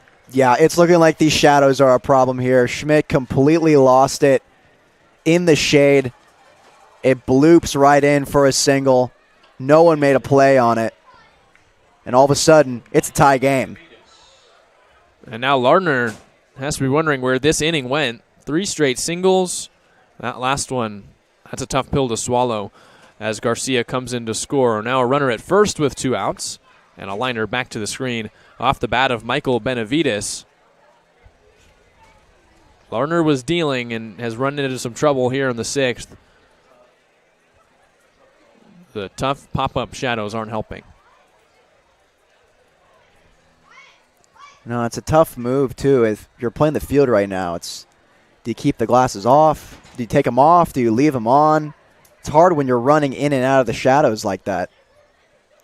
That's why it's important to talk on those balls like that. Pick to first, and Jake Tandy's back in safe. But the Blues, who had such a dominant inning in the 4th, now have watched their lead drip away. And we're tied here at Sinsheimer Stadium, and now Lardner just trying to get out of this inning and keep this game tied. 0-1. That's right on the black on the inside corner for a strike. It's 0-2. Good placement by Lardner. Benavides has struck out looking and popped up his first 2 times at the plate. 6 strikeouts for Lardner so far, trying to end his 6th inning of work. He looks to first, now strides and shoots, and misses a little bit low with the fastball.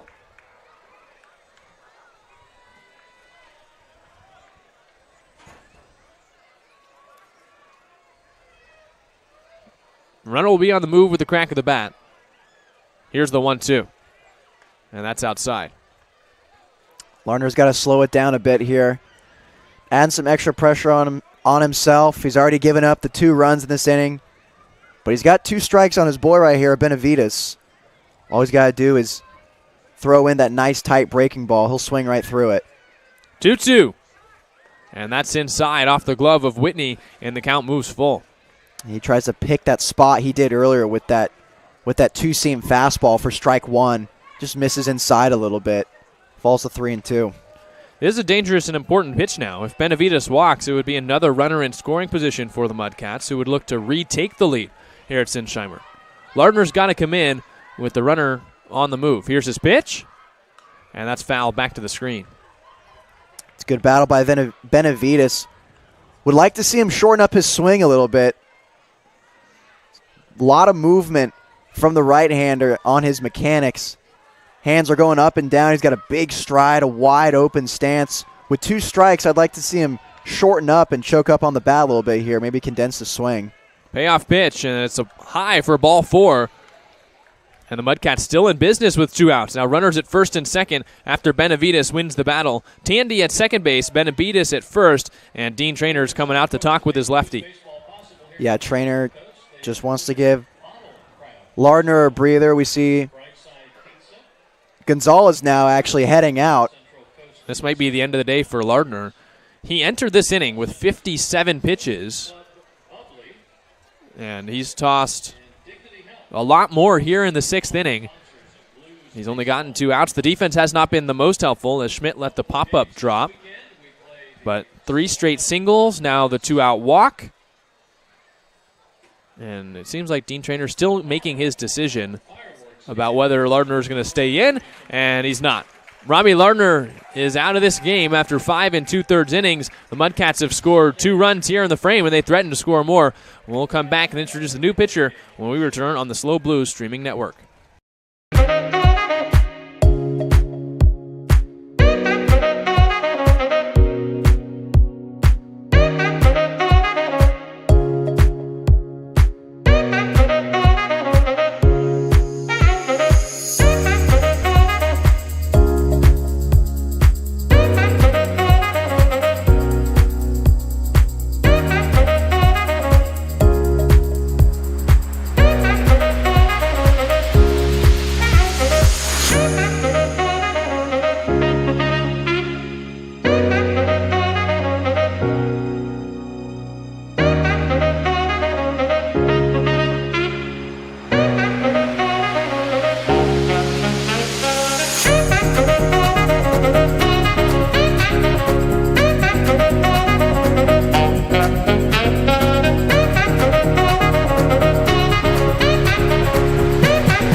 The new pitcher in for the Blues in this big situation in the 6th inning is Matthew Gonzalez, the team leader in appearances out of the pen with 2, but he's been fantastic so far for the Blues. Nate, what do you have on the right-hander? Gonzalez looking to show that nasty changeup coming out of the pen. He's the Blue that we've seen most often come from Dean Trainer's bullpen. As another reminder, he pitched the 6th no-hitter in Allen Hancock College history before transferring to UC Colorado Springs. We've seen him in 5 innings so far this summer with 7 strikeouts and only 2 walks and no runs. So exactly what you want to see here from the Blues. Gonzalez in, the lefty Braden Indelicato at the plate. And that first pitch sinker is on the edge for strike number 1. 3 singles and a walk here with 2 outs in the frame. And the Mudcats have come back to tie it. It's 3-3 here on the SLO Blues streaming network. And Gonzalez is looking to limit the damage and get the Blues back in the dugout with a tie game. 0-1. And that slider a little bit inside. 1 ball and 1 strike. Now that one had some sweeper action too. We've been seeing the rise of the sweeper. We've been talking about in the past few games. Rapidly developing as a pitch relevant at all levels of baseball, and we're seeing it again here with Gonzalez. 1-1. That's the changeup, and it's low. 2 balls and 1 strike. And just yanks it a little bit there. Gonzalez has pitched twice for the Blues, and he's got 2 saves. 5 innings pitched. He hasn't allowed a run. He's struck out 7. Bookend performances in the 4-game weekend. That 2-1 is flared out to left field. Base hit. It bounces in front of Blanchette. The runner at second base, Tandy, is getting the wave to home, and Whitney lets the ball scrape by. Gonzalez had backup, but another hit with 2 outs for the Mudcats, and both runners in scoring position. It's 4-3 Solano, and the inning's still not over for the Blues. You just got to tip your cap there again.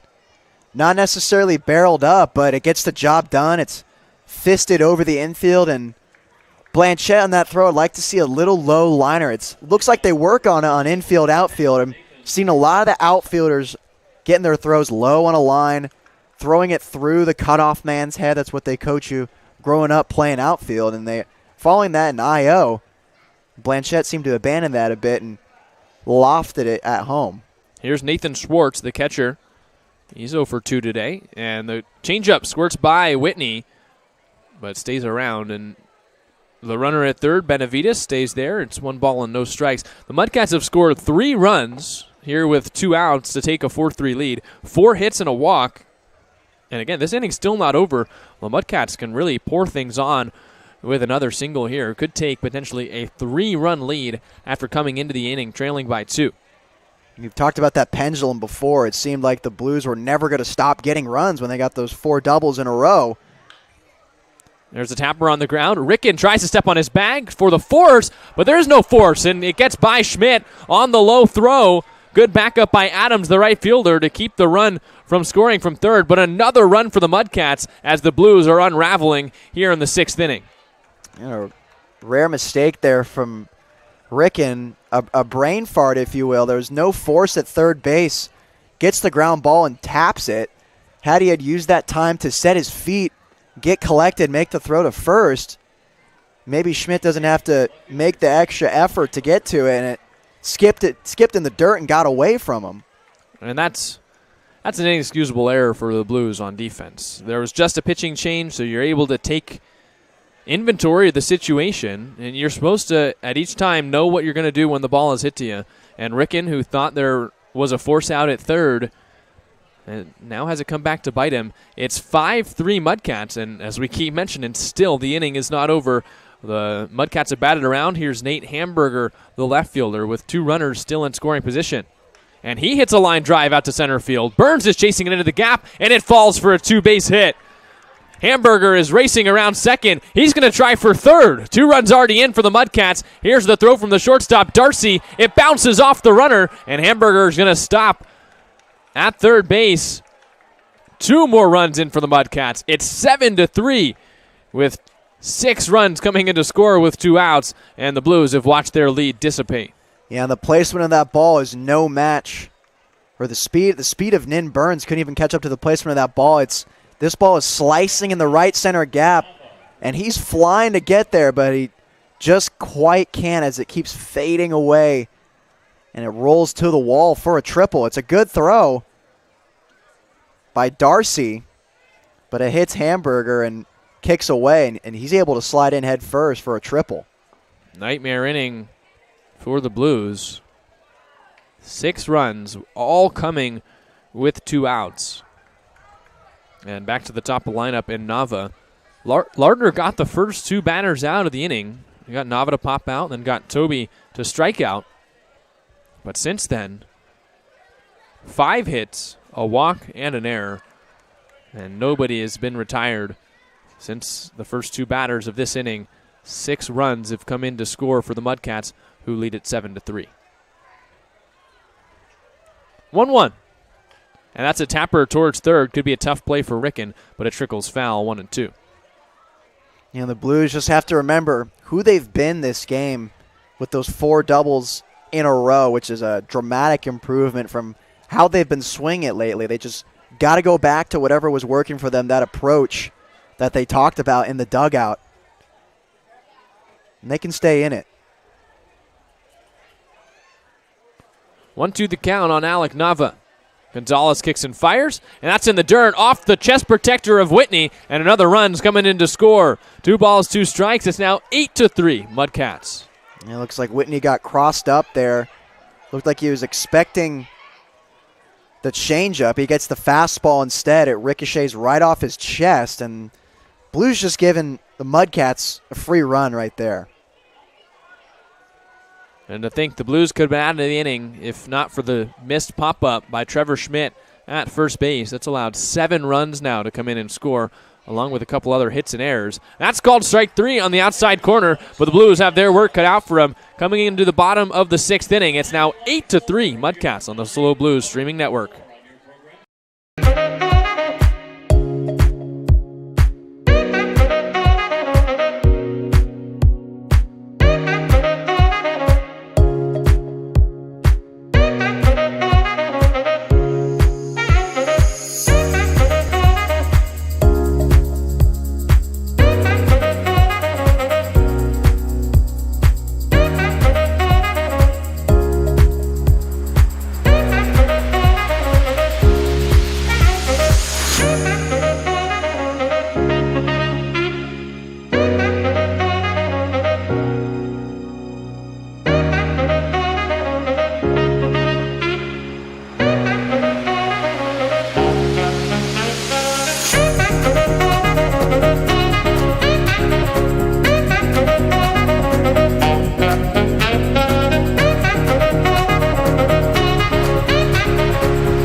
But mankind. New pitcher in for the Solano Mudcats as the Blues have their work cut out for them. It's 8-3, and the new arm is Anthony Galindo from Texas A&M Texarkana. He inherits a big Mudcats lead after a terrible inning for the Blues. The Mudcats scored 7 runs, all with 2 outs. After Robbie Lardner got the first 2 outs of the inning, it was 5 hits, 2 Blues errors, and a pass ball, along with a walk that allowed 7 runs to score, as there's a fly ball off the bat of Ricken to right field in play for Benavides, who retires the out on just 1 pitch. Yeah, a little uncomfortable look there from Benavides. I think now we're really seeing that twilight sky. Real tough to play the balls in the air. But nonetheless, Benavides retires the first out. So after a really tough inning like that, what has to go on in a dugout to be able to come back? Of course, the Blues came into the inning leading by 2, and now they trail by a total of 5 runs. You're facing a new pitcher. What kind of mindset do you need to have? Oftentimes when you see an inning like that, you head back in the dugout and everyone's pretty quiet. You could hear a pin drop, and I think it's important that the guys stay hot, they stay chirping, they stay talking, and just pick up right where they left off in the 4th inning. Blues had 4 doubles in the 4th inning, and after that, looked like it might have been easy sailing the rest of the way against the Mudcats with Robbie Lardner on the mound, but instead now they trail by 5. 2 balls and no strikes. They count on Jason Hansen. Here's the pitch, and Hansen takes a fastball for a strike. It's 2-1. Hansen so far today has popped out twice, once to right, once to first. And he's trying to work to the right side, but getting a little bit too much air under his swing. Galindo comes home 2-1 and misses out. 3 balls and 1 strike. Well, the Blues certainly have work to do, and they'll need probably a little bit of help from the Mudcats. But no matter what, someone's got to get on base to start it, and Hansen would like to do so here with a 3-1 count. He taps it up the middle. Ranging over to his left is the shortstop, Toby. Makes the running throw behind the bag in time for the out.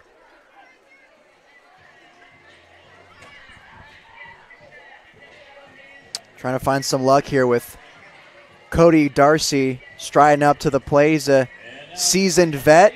seen a situation like this one or two times at the collegiate level. I'm sure he's in there in the dugout talking to his guys, firing them up.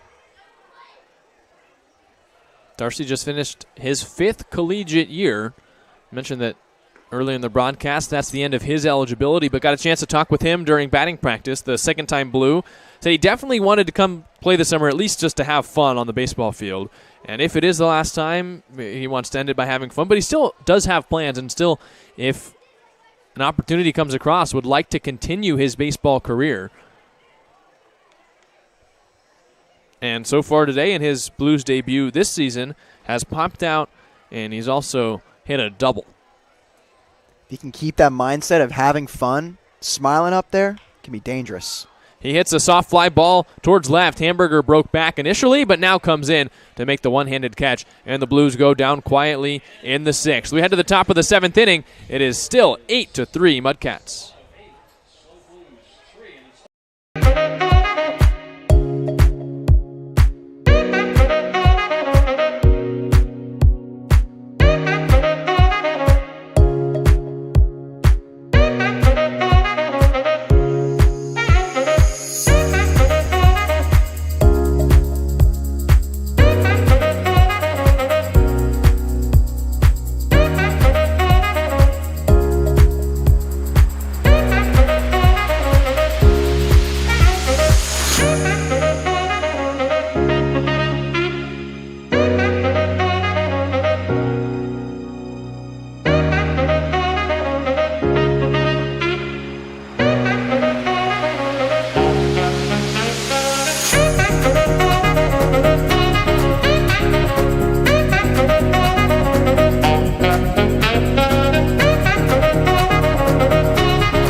New pitcher in for your San Luis Obispo Blues. Matthew Gonzalez comes in just to get the one out.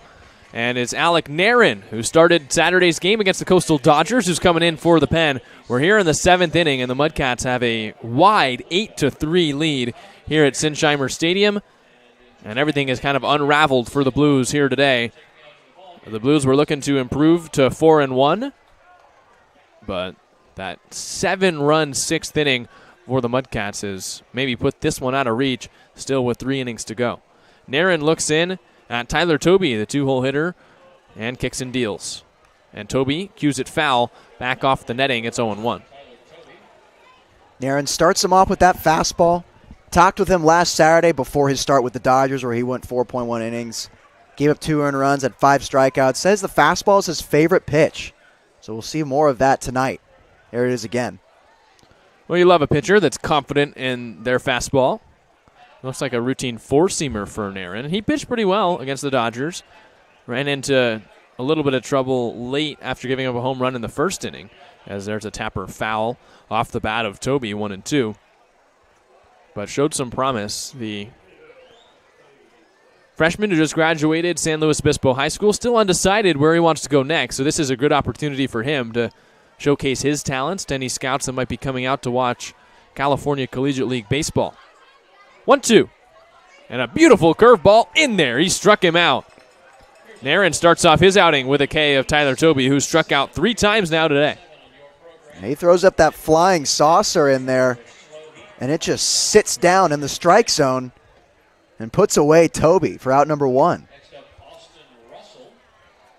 And the Blues just looking for silver linings now if they feel that this game is over. And Narin could be one, as there's a rocket out to left field off the bat of Austin Russell. It chases Giovanni Blanchette into the corner past that 335 marker. He makes a strong throw to second, but a double off the bat of Austin Russell, who's got hits his last 3 times up. Yeah, once again, just another nice piece of hit, and this one's roped down the left field line. It's a fastball from Narin. Just catches too much of the plate, ends up in the left field corner. Blanchette with a good throw, but it didn't matter as Russell was standing at second.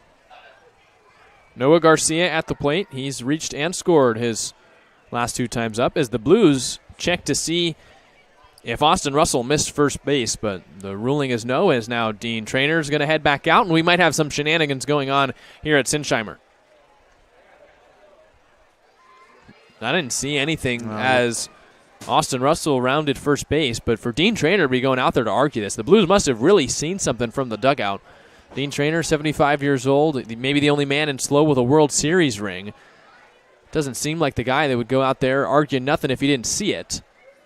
As now the argument with the base umpire is done, and Dean Trainer is talking to the home plate umpire, and it looks like nothing's going to happen as Austin Russell gets to stay at second base with a double.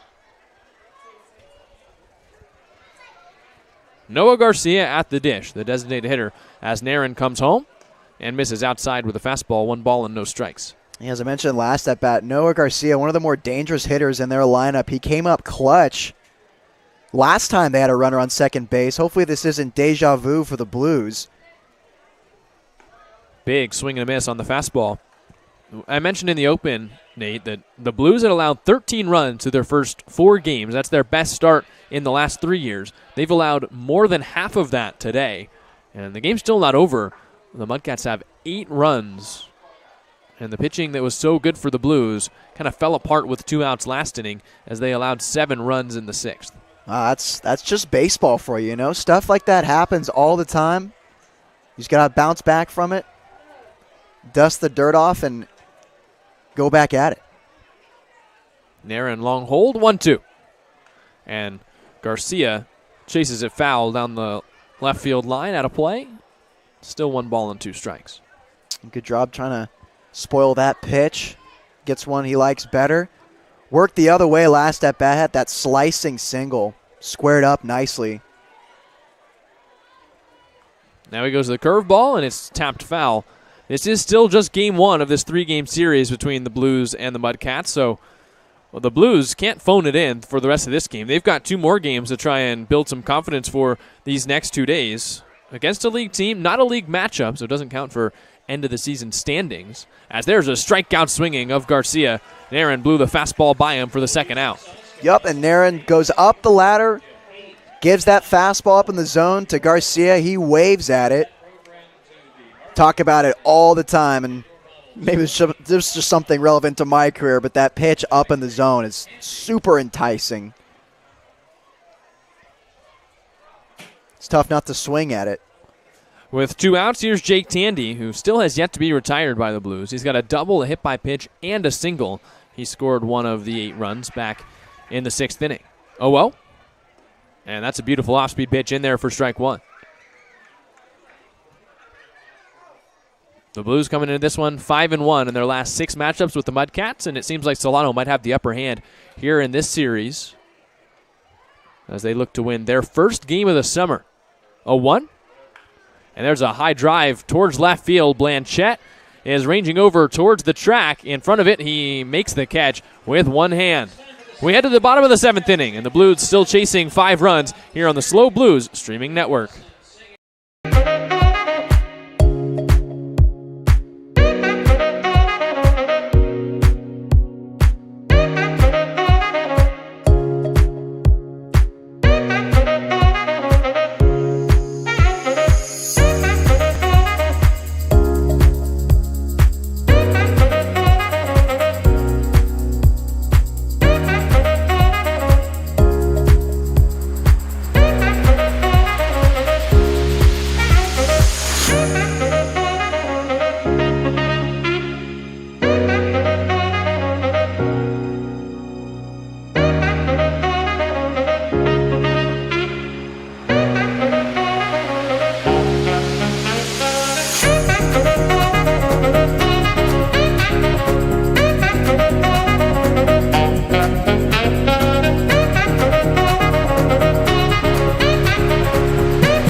Pinch hitter for the Blues here to start the bottom of the 7th inning. Luke Pemberton's coming in for Giovanni Blanchette in the 8th spot. So we'll see where Pemberton goes into the field. But Blanchette, as of now, the left fielder, is out of the game after making the last catch in the 7th inning. And the Blues still trail by 5 runs here on the SLO Blues streaming network. Galindo's still in, and he deals a fastball outside for a ball. So Blanchette's day ends after a double and a ground out. And now Pemberton gets his first at-bat here in Game 1 against the Mudcats. Yeah, and pinch hitting, one of the toughest things to do in baseball. I had to do it a lot at Towson. We talked about it earlier with that Virginia closer. But Pemberton right now, he's just thinking, don't do too much. He's just trying to get on right now, maybe slap a single.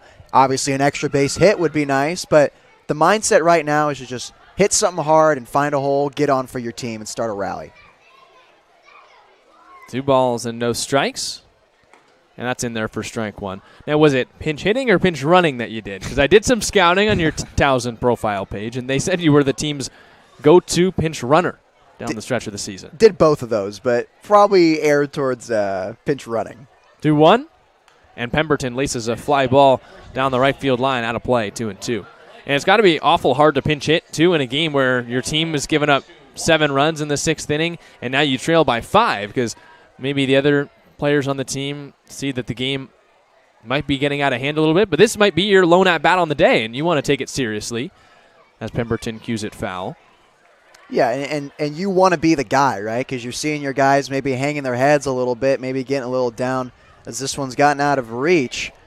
And you want to be the guy. You want to hit, a 10-run home run, but that doesn't exist. So it doesn't? I'll check, but I don't think so. I'd check the rule book on that one. Oh, okay. 2 balls, 2 strikes on Pemberton, and he strikes out swinging on that beautiful off-speed pitch, and there's one away. Yeah, that's a good off-speed right there. That's a good at-bat by Pemberton. Sure, he's frustrated heading back there, wanted to put on for his team and give him a base runner, but he'll pass the baton to Whitney. Whitney's had a good Blues debut. If there's a silver lining in this one, it's the kid from AG. Lincoln Whitney has reached base in both of his at-bats, a single in the 3rd and a walk in the 5th. And that's in there for strike 1 as the Blues still chasing 5 runs here against the Solano Mudcats.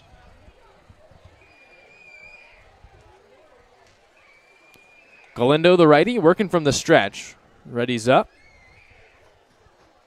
He strides and shoots. And Whitney chases that breaking ball.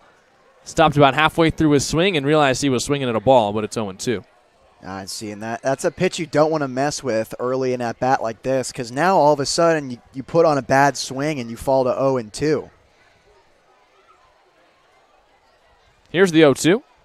And he tried it again, but this time Whitney holds back. It's 1 ball and 2 strikes.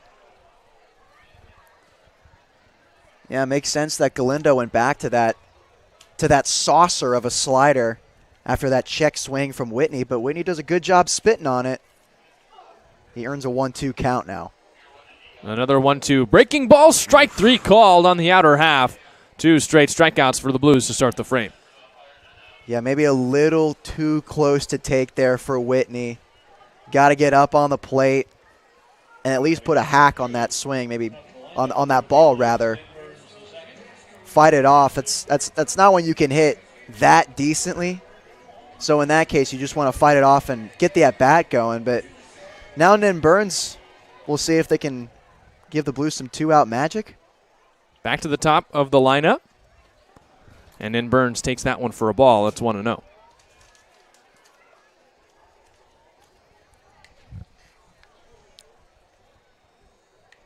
Burns so far today has singled, he's grounded out, and he's flew out. He's 1 for 3. 1-0. And he swings and misses at that fastball, 1-1. Galindo's got the whiffs working here in the 7th inning. Sure does. Kind of a crossover step. A little low 3/4 release from the righty. He wheels it around. He almost throwing like a Madison Bumgarner did for the Giants, where he really pulls his glove side back behind his body before whipping it all the way around and coming home with the pitch. Yeah, getting a lot of torque, but it looks like you can see the ball in his hand for quite a while.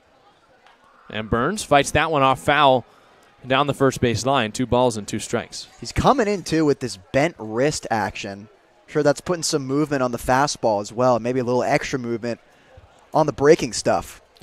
2 balls, 2 strikes, 2 outs as Galindo's looking to strike out the side, and Burns looking to reach, try and spark a comeback for the Blues. They want to make some of their own 2-out magic. 2-2, and Burns slaps it on the ground towards second. Nava gobbles it up, throws to first in time for the out, and the Blues go 1-2-3 for the second straight inning. We head to the top of the 8th inning. Thanks again to you, Nate, for your excellent color commentary. As we head to the top of the 8th, it's still Mudcats 8, Blues 3.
evolutionary process going on, but mankind won't be destroyed. The fact that you and I are working here today. Top side of the 8th inning here at Sinsheimer Stadium, and this is one to forget so far for the Blues. The Blues had a 2-run lead and gave up 7 runs in the 6th inning, all with 2 outs, and now trail by a score of 8-3. Alec Narin still on the mound for the Blues, and he'll face 6, 7, 8 in this Mudcat order. Michael Benavides, Braden Indelicato, and Nathan Schwartz due up for the boys from Solano here in the top of the 8th inning. As we wait for the kids to leave the field down the third base line after the Footloose Frenzy, a game where all kids take off their shoes, they all get thrown in the outfield, and then the kids have to run and lace them back up, get off the field. And you can, I think, assume why that might take some time sometimes when you're trusting kids to leave the field on their own will after putting their shoes on. Things can get a little bit complicated here at Sinsheimer Stadium, but the bottom line is the kids have more fun than doing that than basically anything else going on here at Sinsheimer Stadium. Oh, and Benavides hammers it out to left field, but it's a soft line drive, and it hangs up for Pemberton, who makes the catch. 1 pitch, 1 out here in the 8th. Narin gave up a double to Austin Russell with 1 out last inning, but then eventually worked around it, struck out 2 in his first frame of work, and he's still going for manager Dean Traynor. His second appearance for the Blues in 2023. Lardner got the start and was through 5 2/3, only allowed 1 run, and then everything went away with 2 outs back in that 6th inning. Now batting for the Mudcats, center fielder Braden Indelicato. Indelicato at the plate. He's singled back in the 6th when seemingly everyone came up with a hit. Other than that, he's made outs twice, and he's 1 for 3. This pop-up is chasing JT Ricken towards the netting, and it falls out of play 0-2. The first of 20 games this month for the Blues. The Blues play 20 games in the month of June. In the month of July, it ratchets up even higher. But this month is really the start of the grind and gruel of the CCL season. I know we're all excited for it here on the SLO Blues streaming network. The players are excited for. As long as I think for them it doesn't come with 7-run innings. As that pitch clanks off the hip of the batter in Delicato, and he'll take first base with one out.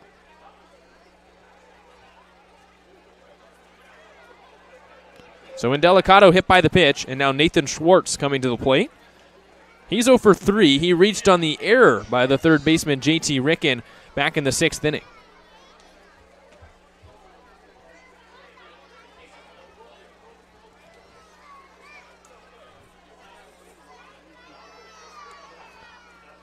Narin stares in at Schwartz. He still hasn't got his sign from the catcher Whitney. Now he has it. Glove held at the belt, front foot a little bit offset. He kicks and deals, and there's a liner into center field that falls and hits and in Burns' glove on 3 hops, bounces away, but no runners advance. First and second with one out for the Mudcats. Good piece of hitting off the bat of Nathan Schwartz. Saw the first fastball he saw and lined it into center field. And now another scoring chance for the Mudcats in the 8th inning. Nate Hamburger, who tripled in his last plate appearance back in the 6th inning, comes up to the plate with 2 runners on. Hamburger from Willamette University.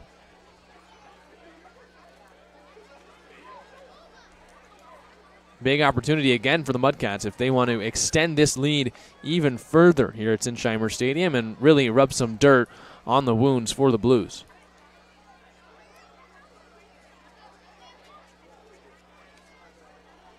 Long hold from Narin. He's still figuring out the signs from Whitney. 1-0 pitch. And that's in there for strike 1 on the outer half. 1 ball and 1 strike. For the Mudcats, a good start offensively to their 2023 summer. A team that went 18-23 in the CCL last year.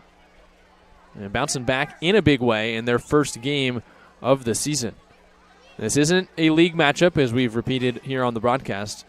2 league teams, but from different divisions. So it's according to the CCL, a non-league game. That 1-1 outside. Good sliding block from Whitney to keep it in front, 2-1.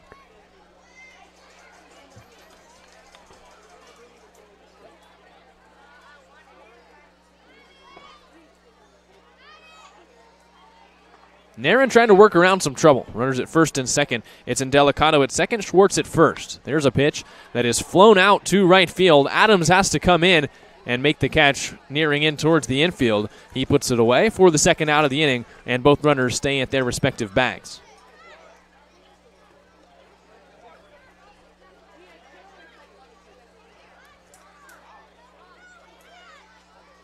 So with 2 outs, it's back to the top of the Mudcat order. Alec Nava coming up for his 5th time. He was the only batter that batted twice in the 6th inning, and he made 2 of the 3 outs for the Mudcats. Popped up to start the frame and struck out to end it. He's 0 for 4 with 3 Ks. And takes a breaking ball on the outside corner for a strike. Nava wants to join the hit parade. The Mudcats have now passed the Blues in hitting. They've got 9 hits to the Blues' 8. The Blues have made an error. They've allowed a run to score on a pass ball, and they let a pop-up fall on the infield. And that misses out, 1 ball and 1 strike.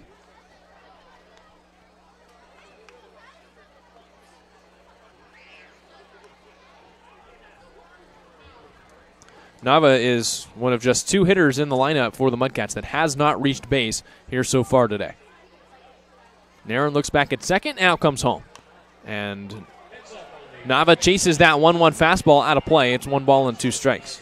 The only other hitter is Tyler Toby, who's on deck, because they let off the 6th inning and Lardner retired them straight away. Then everything took a turn for the worst for the Blues. 1 ball, 2 strikes, 2 runners on, 2 outs. Here's the pitch, and that's outside. Great block by Whitney to keep the runners at their pillows. It's 2-2. The runners will be off with a crack of the bat. And they'll be running on contact with 2 outs. 8-3 Mudcats lead, and they threaten for more here in the 8th. Narin wants to shut the door and work his second scoreless frame. 2-2. And there's a little poke job into right field. Adams plays it on a hop, and it ricochets off him to the center fielder Burns. 1 run is in to score. Nathan Schwartz stops at second. It's 9-3 Mudcats on another base hit with 2 outs. Attendance at tonight's ball game, 913 fans. 913 fans, thank you very 913 the announced attendance here at Sinsheimer Stadium. The Blues average just around 1,400 through the first weekend. But tomorrow night's a fireworks night, so maybe everyone bought up the tickets for tomorrow. Wanted to see the first Blues fireworks show of 2023. Now here's Tyler Tobey, who after Nava's base hit is the only Solano Mudcat to not reach base tonight. Nava knocked in another run with that single to right. Schwartz at second, Nava at first. And now Tony flies that one out of play. Foul for strike number one.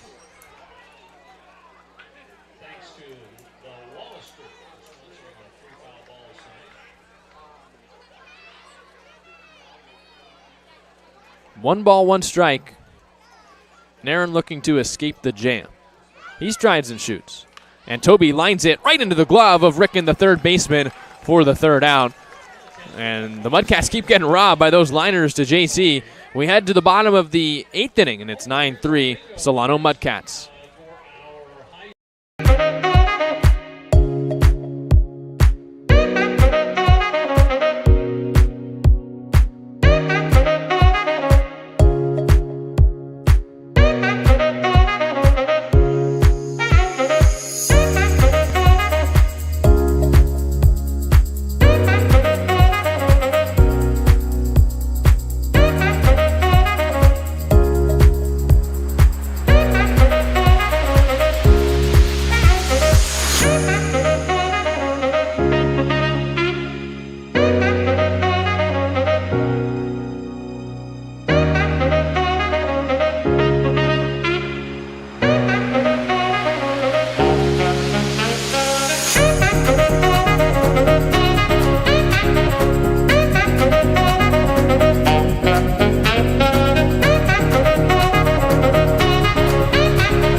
Jacob Rulli, Trevor Schmidt, and TJ Adams due up for the Blues here in the bottom of the eighth inning, now chasing 6 runs after the Mudcats brought across another run in the top of the frame. The Blues need to launch one epic comeback to get their 4th win of the season here at Sinsheimer and keep the Mudcats out of the win column in their first game of the summer as Rulli takes strike one. Rulli so far today is 1 for 3. He doubled and scored back in the 4th. 0-1 from Galindo, and that's a little bit low on the changeup. 1 ball and 1 strike. The Blues scored all 3 of their runs back in the 4th inning on 4 straight doubles. As that misses outside, 2 balls and 1 strike. The problem is, after taking that lead and eventually giving it up, they haven't added since. For the Mudcats, 1 in the 4th. They had 7 in the 6th. And 1 more here in the top of this 8th inning. But Rulli, in his Blues debut in 2023, after coming over from CSU Bakersfield, I'm sure he'll be happy with at least his individual performance. Has the double so far, looking to add. He strikes out swinging on the nasty breaking pitch on the outside corner.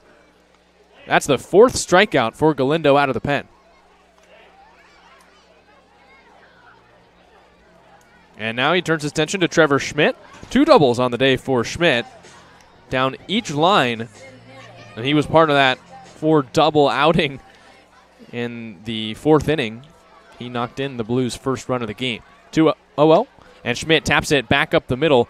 The shortstop, Tobey, is over to his left and fields and throws in time to get Schmidt 2 away. The Blues have gone 1-2-3 in the last 2 innings, and now there's 2 outs and 2 batters here in the 8th. It feels like the spirits of the team dropped after that 1 7-run inning, and it's hard to blame them. It's always hard to come back from those frames where you feel like everything went the wrong way. There were 2 outs for the Blues, and then 7 runs come across, all with 2 outs. As an 0-0 fastball misses down low to TJ Adams, 1 ball and no strikes. Adams today has struck out twice, and he's doubled and scored, also back in the 4th inning. Galindo kicks and deals, and Adams takes a changeup. A little bit upstairs, 2 balls and no strikes. Driver's count for one of the Blues' best hitters so far this season. Adams is now 3 for 10 on the year. 2-0. And Adams takes a breaking ball for a strike. Generous call on the outer half as the count moves to 2 balls and 1 strike.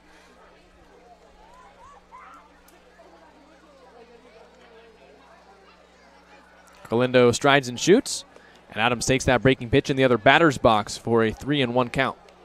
On deck, if Adams were to reach here with 2 outs, is JT Ricken, who is hitless today in 3 at-bats. He's 0 for 3.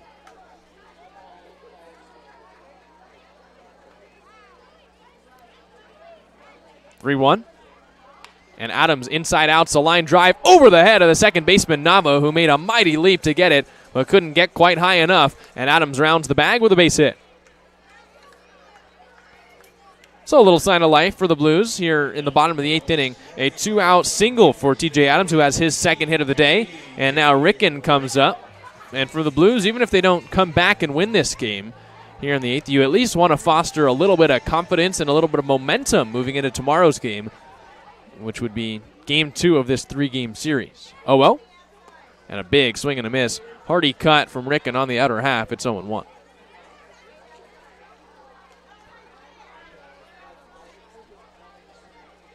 And that snaps a streak for the Blues of 9 straight batters retired by the Mudcats. And that's outside, and it squirts by the catcher Schwartz. Adams takes second base as the count moves to 1-1. The Blues got a runner in scoring position if they want to try and add another run here tonight. Ricken up at the top of the leaderboards for the Blues in RBI this season. He has 3. We mentioned the Blues' pitching has been great. The offense has been okay through the first 4 games, now here into the 5th. They haven't exploded, really, in a game yet as the count moves to 2-1. So 3 RBI, it's a pretty solid number for what the Blues' offense has been doing so far in 2023. 2 balls, 1 strike on the third baseman from Oregon.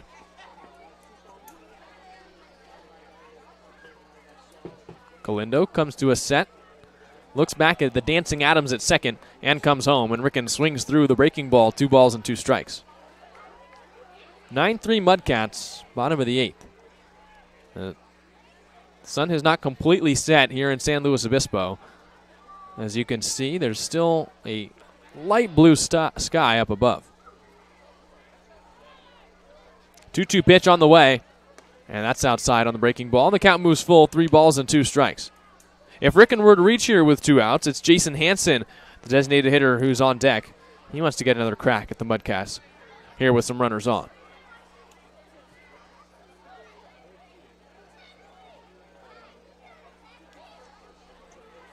Here comes the payoff. And that's outside. A great sliding stop by the catcher Schwartz to keep Adams planted at second. But 2 straight 2-out base runners for the Blues as Ricken draws the walk with 2 outs. And now it's first and second with 2 away. Here comes a meeting at the mound for the Solano Mudcats, and we'll see if that's the end of the day for Galindo. He was really in a groove. He had retired 9 straight before the Adams single, and then he walked Ricken. We'll see if this is just one of those meetings where he gives him a pat on the back and says, hey, go out, get this next hitter. I'm trying to give you a break. As of now, it does not look like one of the meetings where Galindo is going to be taken out of this ball game. The Mudcats with a 6-run lead trust him to get 1 more out here in the 8th inning. And he'll look in at Jason Hansen, who's 0 for 3 with 2 pop-outs, 1 ground out. 1 for 11 on the season for the Blues is Hansen, Male Athlete of the Year at Yuba College. And he'll take his talents to play for the UC Davis Aggies next season.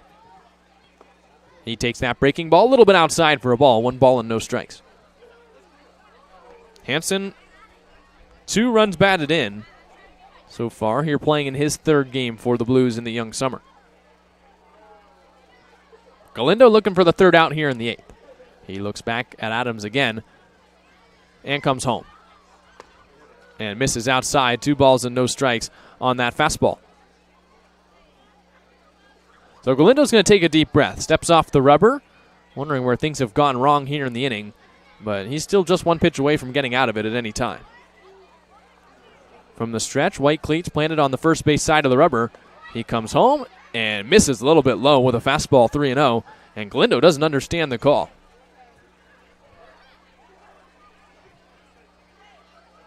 We'll see if the take sign is on for Hansen here. 3 balls, no strikes as the Blues could load the bases with a walk. The pitch, and that's high and out. A 4-pitch walk to Jason Hansen, and the Blues indeed have loaded the bases with 2 outs, and maybe a sign of life for SLO here in the bottom of the 8th inning. Cody Darcy, the 2-time Blue, is coming to the plate now with a chance to really bring the Blues back into it. For all the turmoil that's gone on in this game for the Blues, they only trail by 6, so if Darcy can bring across some runs here, it'd make the 9th inning real interesting with 2 outs here in this frame. Bases loaded as Darcy looks to become a hero and takes a fastball for a strike. Darcy is 1 for 3 with a double in today's game. His double was the 4th and final of the 4th inning. Galindo comes set and comes home. And Darcy fouls it straight back, 0-2. For the Blues, 3 runners on. It's Adams at 3rd, Ricken at 2nd base, and Jason Hansen, who just drew the 4-pitch walk, is at 1st. They'll all be running with the crack of the bat with 2 outs and 2 strikes. Galindo comes set, 1 strike away from getting out of the jam. The pitch, and that's outside on the breaking ball, 1-2.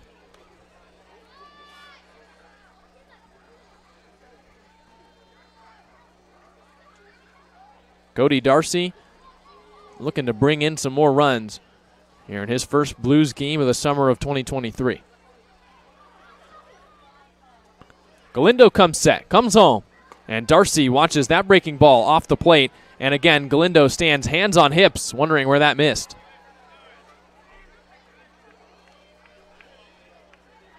Big spot for the Blues. If they can bring across 2 or 3 runs here in the inning, it would make it an interesting game down the stretch.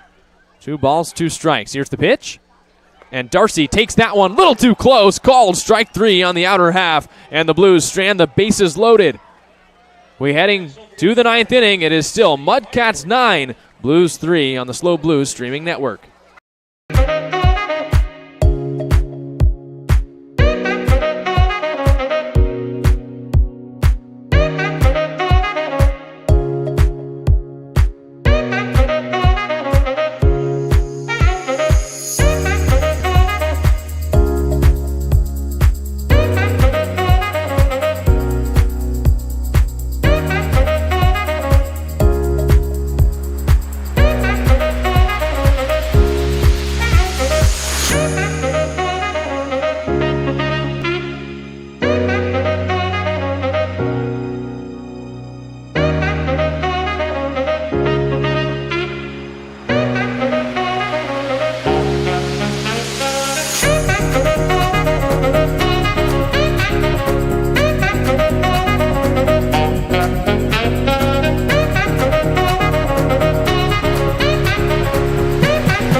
But mankind won't be destroyed. The fact that you and I are working here today is evidence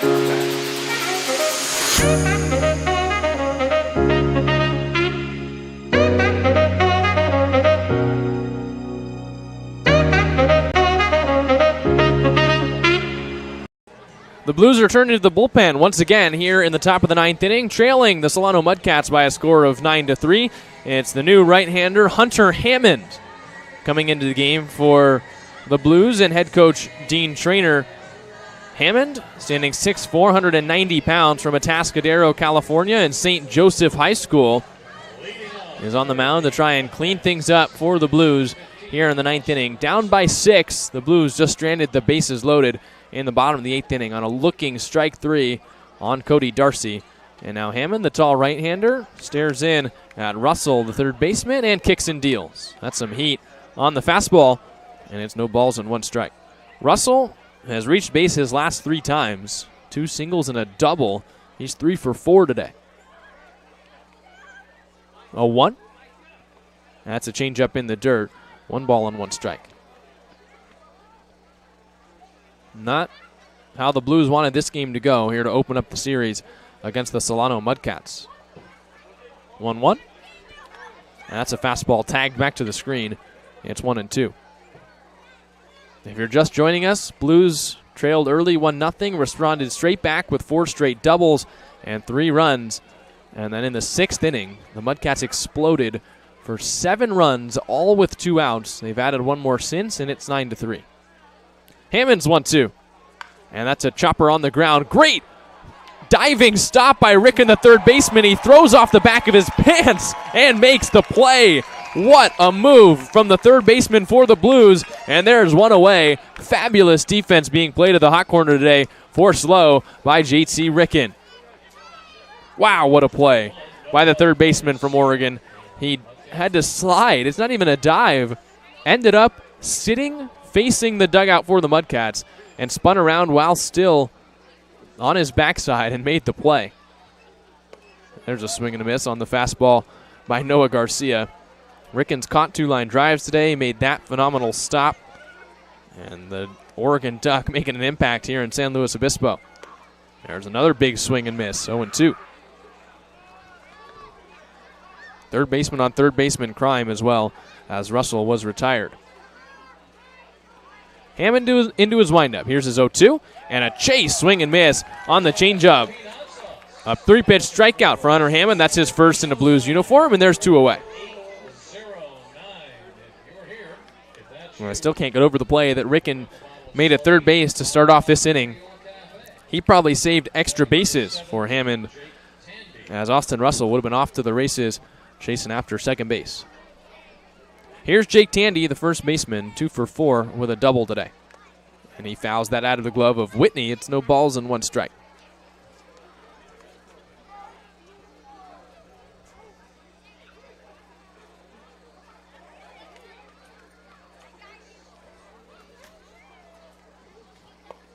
That 0-1, a little bit low, 1 ball and 1 strike. The Blues will bring up 8-9-1 in the order in the 9th inning, chasing at least 6 runs. Pemberton, Whitney, and Burns are the due-up hitters. 1-1. That's out of the strike zone, off the plate, 2 balls and 1 strike.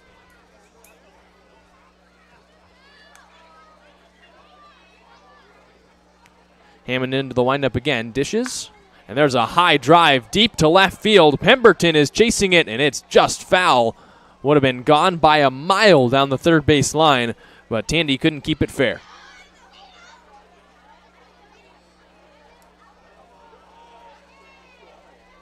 So now Tandy has to make that long trot back to grab his bat. And he knew it. He just missed that home run. Had clearly enough distance, but couldn't keep it within the confines of fair territory as the count moves to 2 balls and 2 strikes. Hammond looking to work a 1-2-3 frame. He kicks and deals and misses in the dirt, 3 balls and 2 strikes.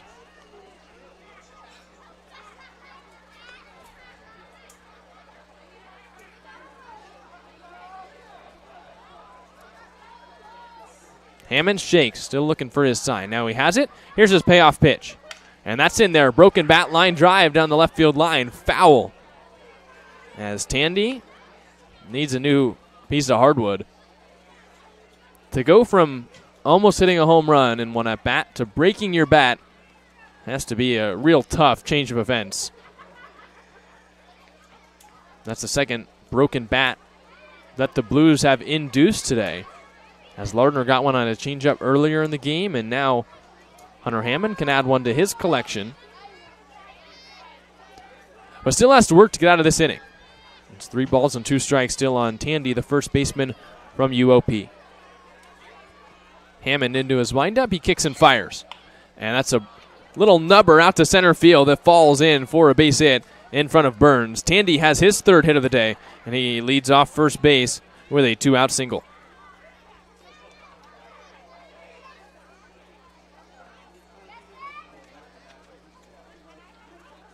We got number 30, Michael Benavides.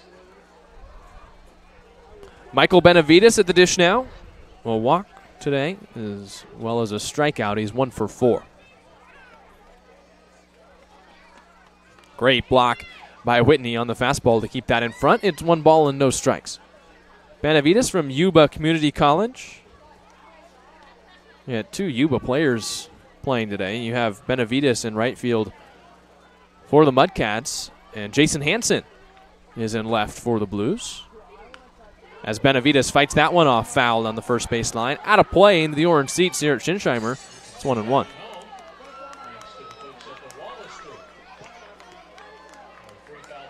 One ball, 1 strike on Benavides. Top of the 9th inning is Hunter Hammond looking for one final out and his first frame of work for the Blues in 2023. From the stretch, he looks back at first and kicks and deals. And that's a inside-out shot on the ground to second base. Ruley comes up with it, dishes to first in time to get Benavides by a step. We head to the bottom of the 9th inning. Blues need 6 or more in order to keep this game going or end it on a walk-off. It's 9-3 with Mudcats as we head to the bottom of the 9th inning.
Brendan Morris, the new pitcher in to try and close things out for the Mudcats here in the bottom of the 9th inning. It's 9-3. Solano leads over SLO as the Blues trail by 6 runs. There's only 3 more outs to spare. Luke Pemberton, Lincoln Whitney, and Nin Burns, the second, due up for SLO.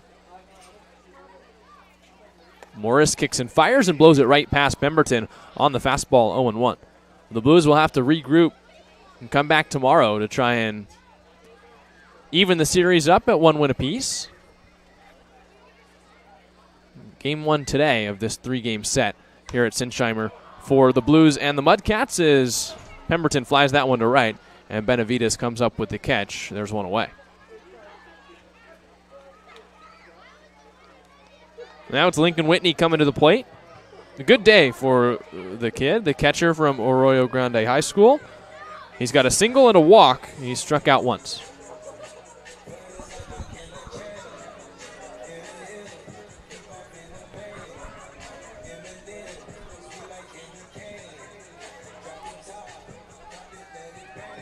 One out in the inning. Brendan Morris back out on the hill. Looks in at the 9-hole hitter for the Blues.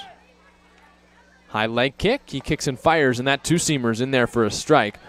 0-1.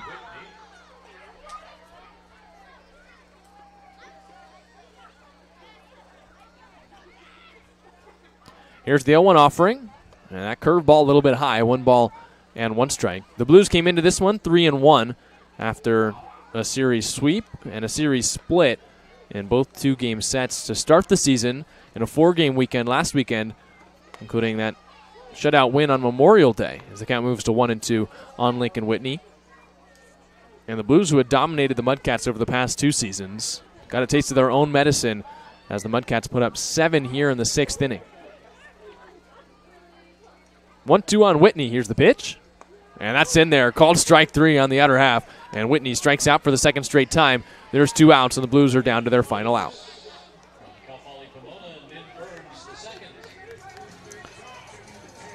Nin Burns, who's coming to the dish now, singled to start the game for the Blues, but since then, he doesn't have a hit. He's grounded out twice and flown out to center field.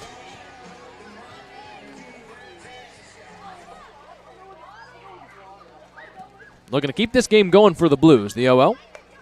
And that's a little bit upstairs. 1 ball and no strikes. Was talking with Burns during batting practice, and he's got some pretty awesome tattoos.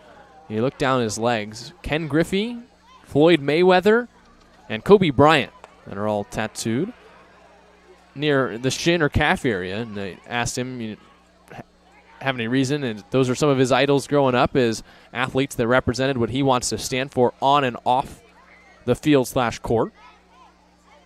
1-1. And Burns swings and misses. I also asked him who's next, and he still had a list that he's preparing to get. Tiger Woods, Deion Sanders. They'll eventually end up being a pretty awesome tattoo collection, I think. 1-2. And Burns takes a fastball a little bit high and out. 2 balls and 2 strikes. Well, those are some of the greatest athletes to ever do it in their respective sports. I wonder if he'll ever have to choose between Michael Jordan and LeBron James. Here's the 2-2. And that's a little high and out again. The count moves full on Nin Burns. I think one of the craziest things we saw today was back in the 1st inning when Burns was thrown out stealing. Considering at Cal Poly Pomona and so far for the Blues, he was a perfect 25 for 25 coming in. 3-2. And that's in there for strike 3. Maybe the furthest of those outside fastballs. But that one, it rings up Nin Burns, and a strikeout ends the game for the Blues. As the Mudcats come out to celebrate their first win of the summer, the Blues fall to 3-2 on the season. The Blues had this one in hand with a 3-1 lead, but it ultimately was the 6th inning that was their undoing. The Mudcats scored 7 runs on 5 hits, an error by the Blues, and a walk, all with 2 outs in the 6th inning. And after that, there was no looking back for the Mudcats, who win their first game of the summer here in 2023. We're going to step away, and we'll have an intern interview on the other side of this break.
evolutionary process going on, but mankind won't be destroyed.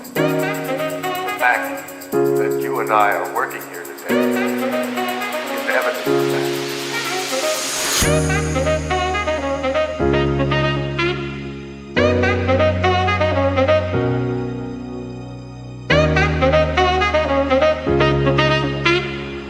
And as the Blues fall here in the 5th game of the season to the Solano Mudcats 9-3, means we got another time for an intern interview, and I'm joined with Cole Ramazzini, our press box director, our fearless leader up here in the press box. Cole, I'm going to start it with what I ask everyone here. Where did you go to school? What are you majoring in? And how did you learn about the SLO Blues? So I'm a student at Cal Poly, 4th year. I'm majoring in experience industry management, and ultimately I just found out about the Blues through people in the community, teachers. Actually, Adam and Nico came into one of my classes and did a little pitch, trying to recruit interns. And, I'm a sports fanatic, so I was all over it from right when I heard about it. Do you have specific fandoms tied to your sports love throughout the major league sports? I really watch them all. I watch baseball, basketball, football, ever since I've been little. I'll watch soccer. I'll watch it all, whatever it is. I just love being around sports in general, and that's why I love this job. I know we're only 5 games deep, but what are some of the things you're liking most about working for the Blues? I think so far I've just had a great time getting to know and getting closer with the staff. I mean, meeting you guys, meeting everyone else that's putting on, operations throughout the game. It's a mix of people that I've been friends with through school and then meeting new people, and honestly, that's my favorite part for sure. Well, one thing that if you're coming to a Blues game and you need to know about Cole, any music you hear, that's his decision. That's You've got the aux, and I'm curious as to what is your favorite genre of music? Or if you're showing up and you have to put on one song and it's your choice, you're not thinking about anything else, what's the kind of music you want to put on? I think if it's up to me, ultimately, I gotta go 90s hip hop. I think there's too many classics from that time period. I know one of the coaches for the Blues is kind of thinks the same, so I like to throw on a couple of classics. But I'm all for every genre. I want to play what the crowd is feeling, what the team is feeling. And if you don't like a song, you can blame me. So. Yeah. Well, I think if you come to a Blues game, too, you got to show up and badger Cole for a song that you want to hear. He's no promises that he's going to listen, but you got to show up. He's in control of the music. He's in control of the press box up here. So, Cole, thank you so much for joining us. The Blues fall by a final score of 9-3 here in Game 5, but they'll be back here tomorrow night at 6:05 p.m. and back here again on Tuesday for Games 2 and 3 of the series against the Solano Mudcats. Thank you so much for tuning in, as always, to the SLO Blues streaming network. For Nate Mills, for Cole Ramazzini, our press box director, I'm Jack Smith saying thank you for